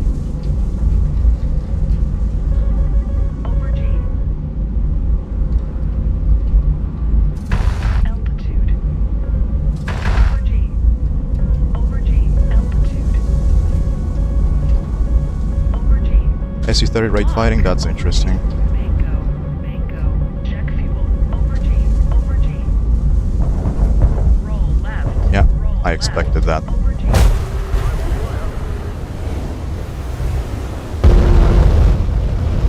And I hit Surge and didn't kill him. Great.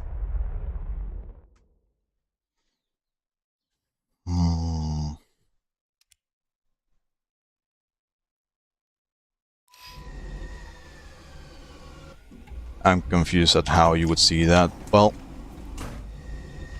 it has had such a dogshit radar for such a long time. You eventually end up just having to rely on the HMD because it's the only thing that works. In order to get good at HMD, you have to be really good at visual ID.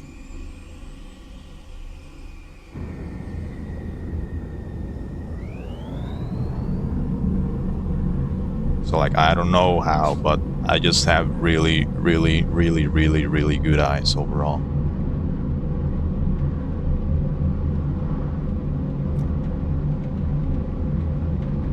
Well, I guess some of them are leaving at least. It's gonna make it a little bit more manageable. We need to put more pressure on the enemy. They're winning.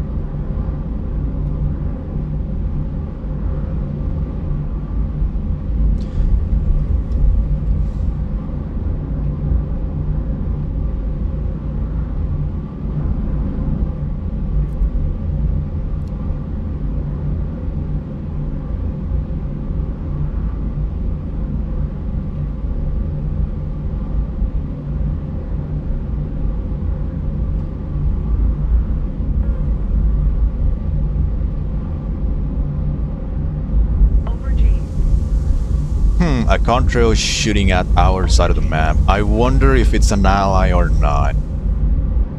What do you think, guys? Yeah, if you want to show up, yeah. Let's go. Just turn the match around and win by force. Lock. Over G.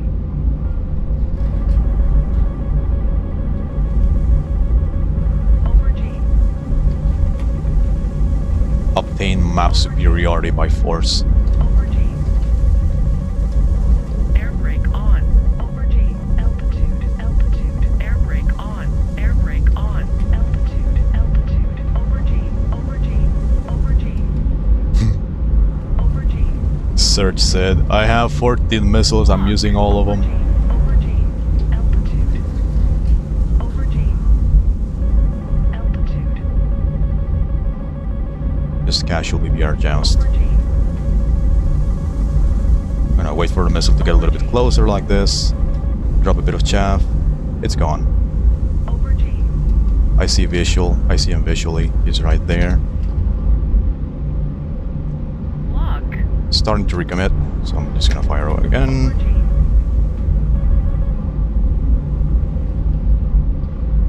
Don't you dare to multipath, pussy. Why are you multipathing? Don't multipath. See, 1v1s are manageable, but so far, like every single time I've done is pretty much getting third-partied from being massively outnumbered. Over G. Over G. That's attacker formation bombers. No, those things right there are allied bombers. There's an F-18 somewhere in there that just shot down that AI plane. Yeah. Exactly what I thought. Let's see where he is. He's probably on the deck.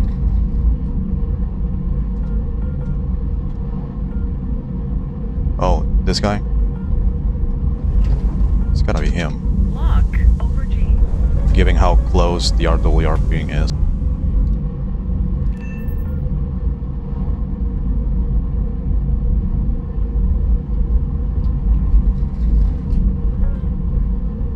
Lots of buffering. Alright. I'll try lowering the bitrate for next time. Let me actually see how my CPU is doing. Yeah. Yeah, that explains it.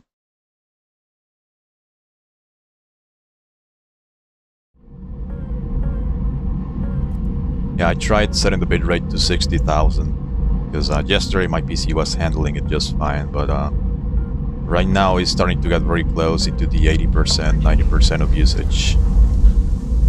So it's probably that causing the buffering. I'll lower it after this.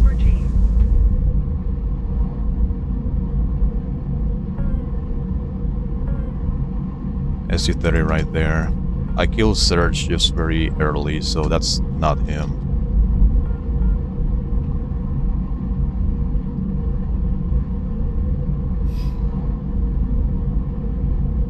There he is.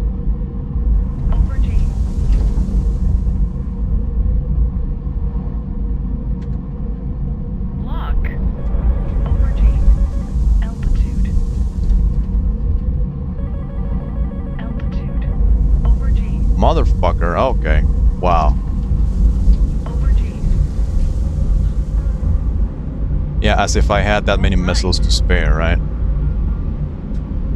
How fucking dare you?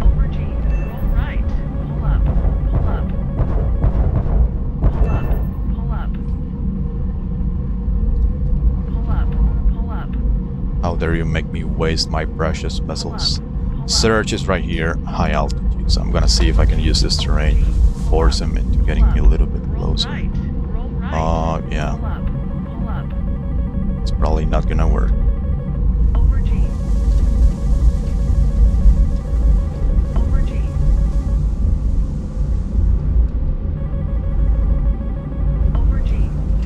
Good thing is he went defensive preemptively, so I'm just gonna expect he lost special off me.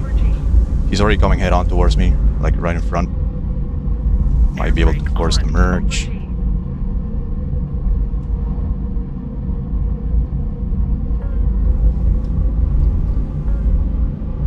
There he is.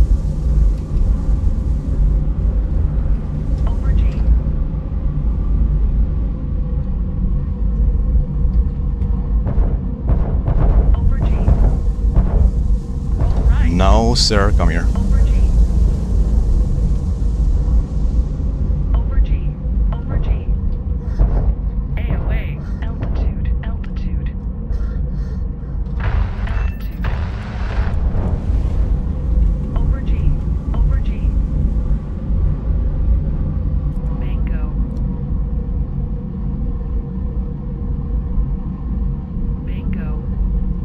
Oh, is it split lobby? Well, that's why. Fuck me. Check fuel. Yeah, if it's a split lobby, I'm probably not gonna stick around at all. It's way too boring. I mean, I guess I can force the win if I can make them all quit, but I know for a fact Surge is not going to. Not that I mind at all. Check fuel. Like, I don't really feel cannot really be asked to stick around the entire way.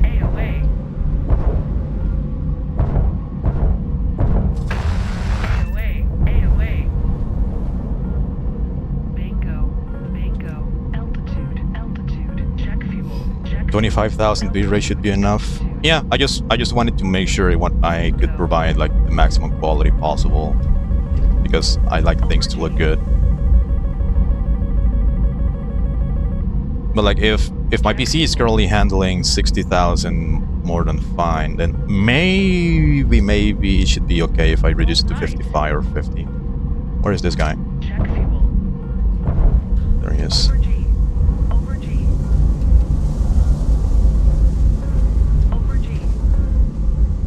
Check fuel. Over G.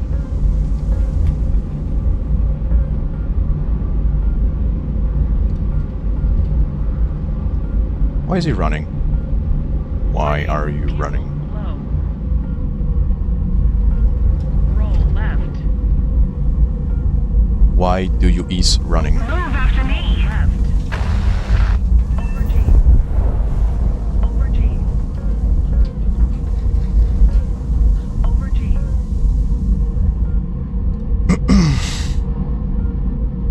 that search again, going to the cons to make sure he finds me. Thing is, I probably cannot push. I cannot force the merge anymore because I'm completely out of countermeasures.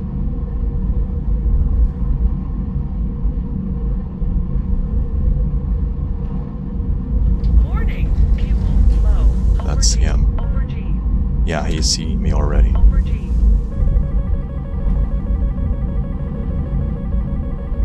Over G. Roll right. Over G. Roll left. Warning. Hydro system failure. Well, Warning.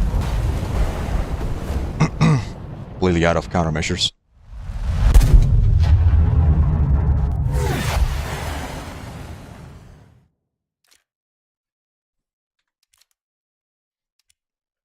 I'll do one more sortie or two and then switch to another lobby.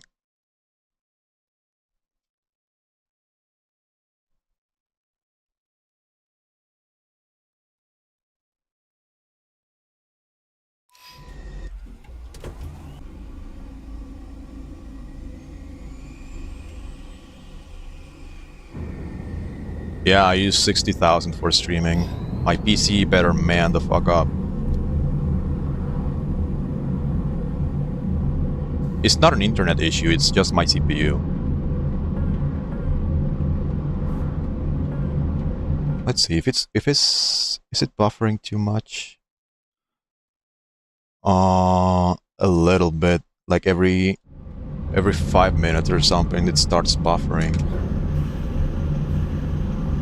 I'll reduce it for next time.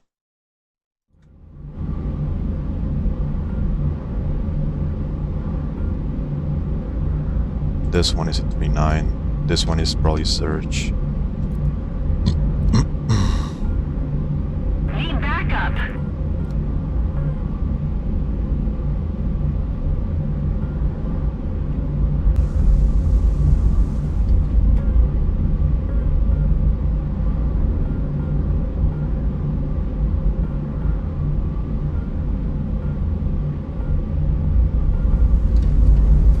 I know he sees me. There's two actually. Over G. So this one. Fuck. Lock. Fucking HMD just refuses to pick up the actual fucking plane Over G. and picks up their missile. Over G. Over G. Over G. Over G. Over G. Lock.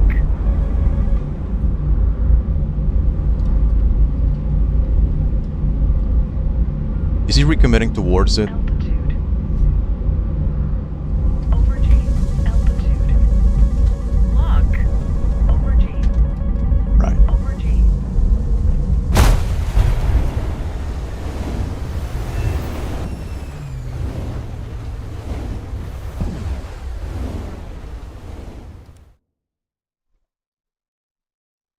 I'll do one more spawn, I'm gonna leave.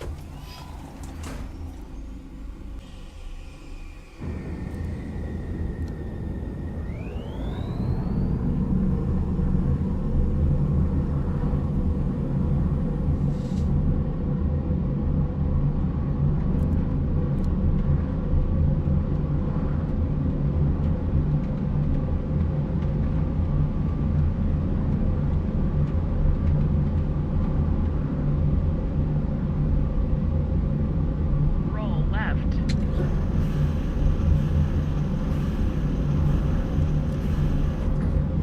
No, I'm alone.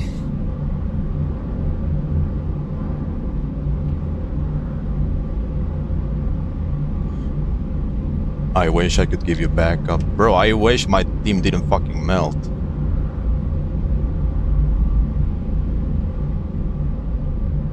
SU-30 is way too scary. I don't want to play against it. That's him again. Holy fuck, this guy's insufferable.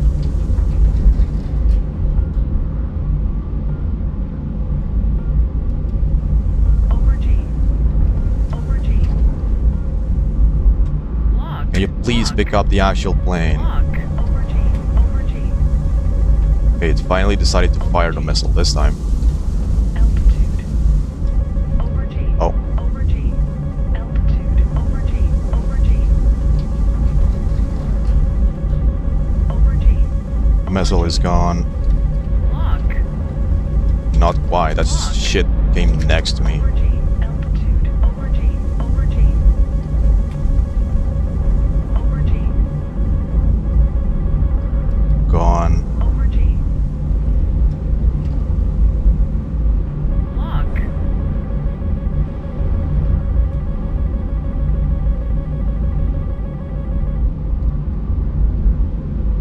Altitude. Over G. Altitude. Lock. Lock. Fucking radar. Over G.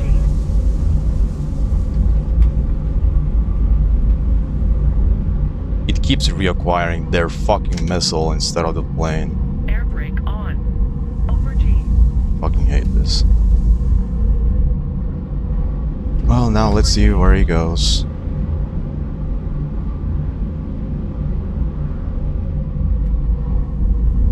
Air brake on. Slow down a little bit.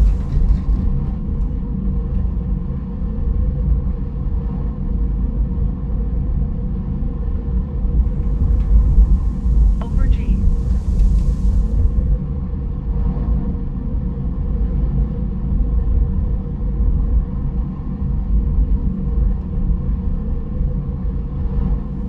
Over G.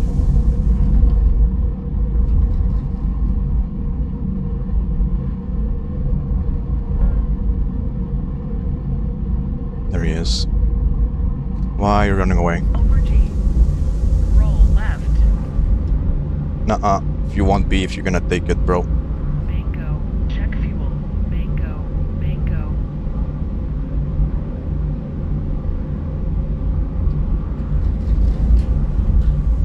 Over G. Over G. Check fuel. Check fuel.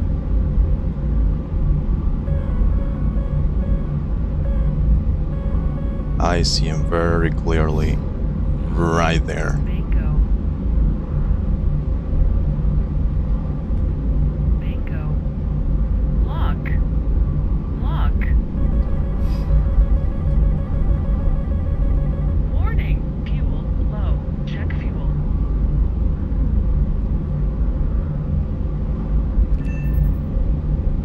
Okay, that was not him. Check fuel. Altitude. Warning. Altitude. Warning. Over G. Over G. Air brake on. Air brake on. Warning. Fuel low. Over G.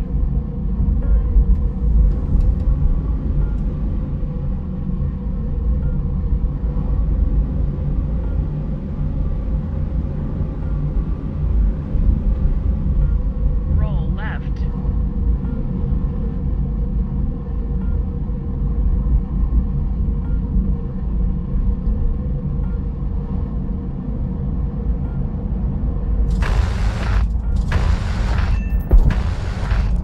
Over G.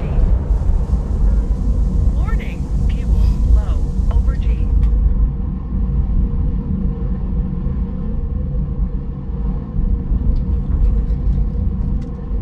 Let's see who this is.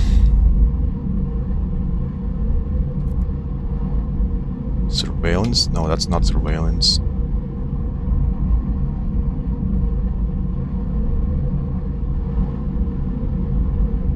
Over G.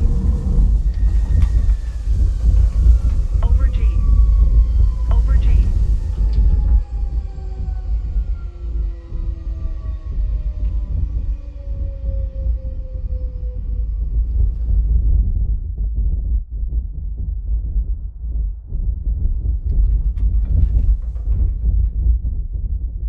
Wonder if he knows I'm completely out of fuel. Lock. Pull up. Guess he didn't. Pull up. Pull up. Pull up. But probably tried to use IRST Pull and up. wasn't getting a log. Warning. Because my engine is completely out. AOA.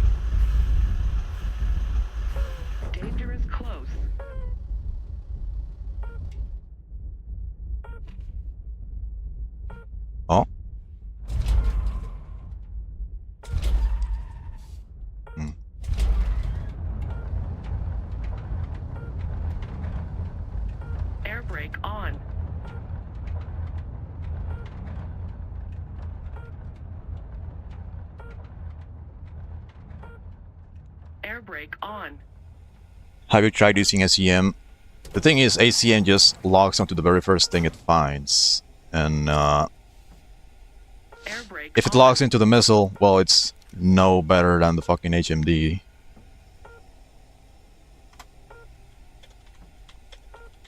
Air brake on.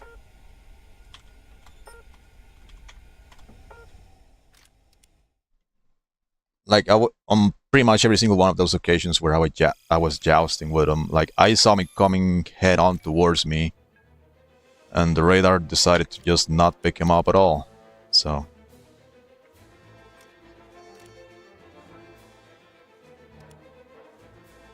let's see what kind of cock and ball torture can we engage in today.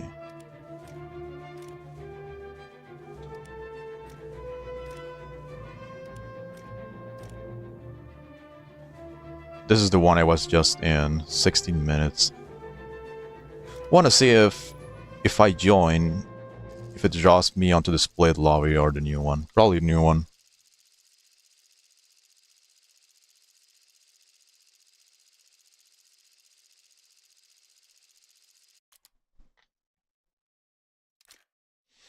Yeah. Oh, wow. Wow, Red 4 doesn't want to play. They all suck. Look. Wow, fucking Mustang hyped me up for nothing.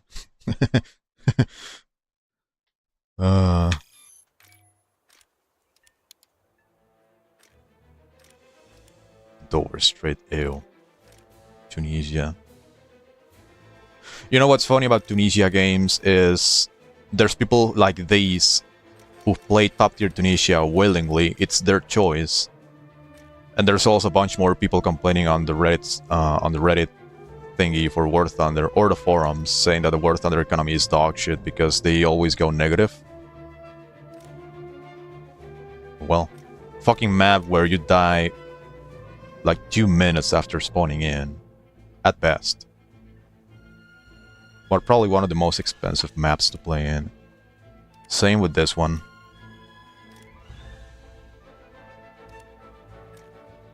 It's playing dog shit maps by choice.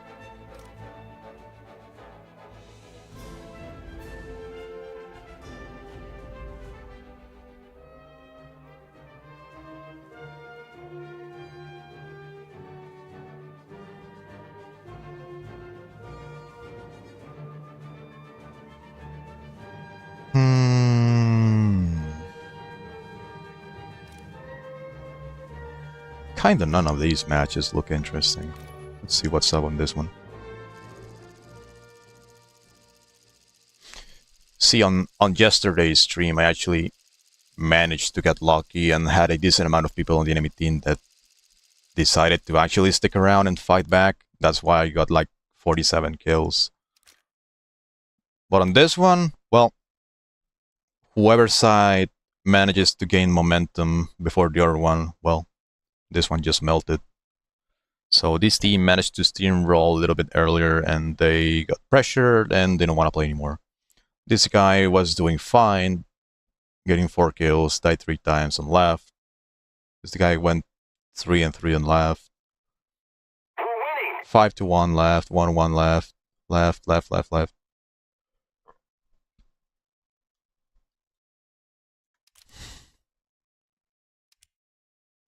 Uncle Cleus, hello.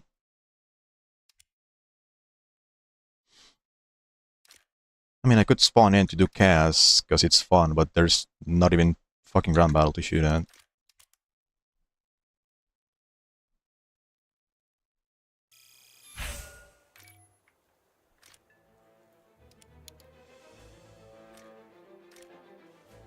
Denmark, I'm not gonna play this piece of shit. This is the one I was just in. Port Moresby, it's ass. This is the one where Mustang is in, but there's nobody on red team at all. This one maybe? No, it's been going for an hour. Too long.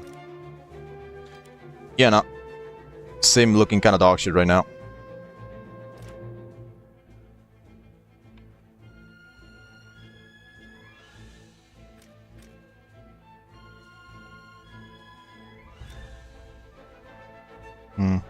Still quite far away from 15E.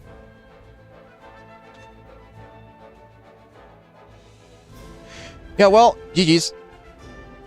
I'm bored. I'm just gonna call the stream here. Thanks for everyone who stuck around and chatted. I'll go eat and go watch anime, which is more fun than War Thunder right now.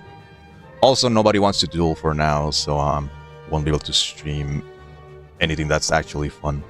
So, GG's. I'll see you guys next time.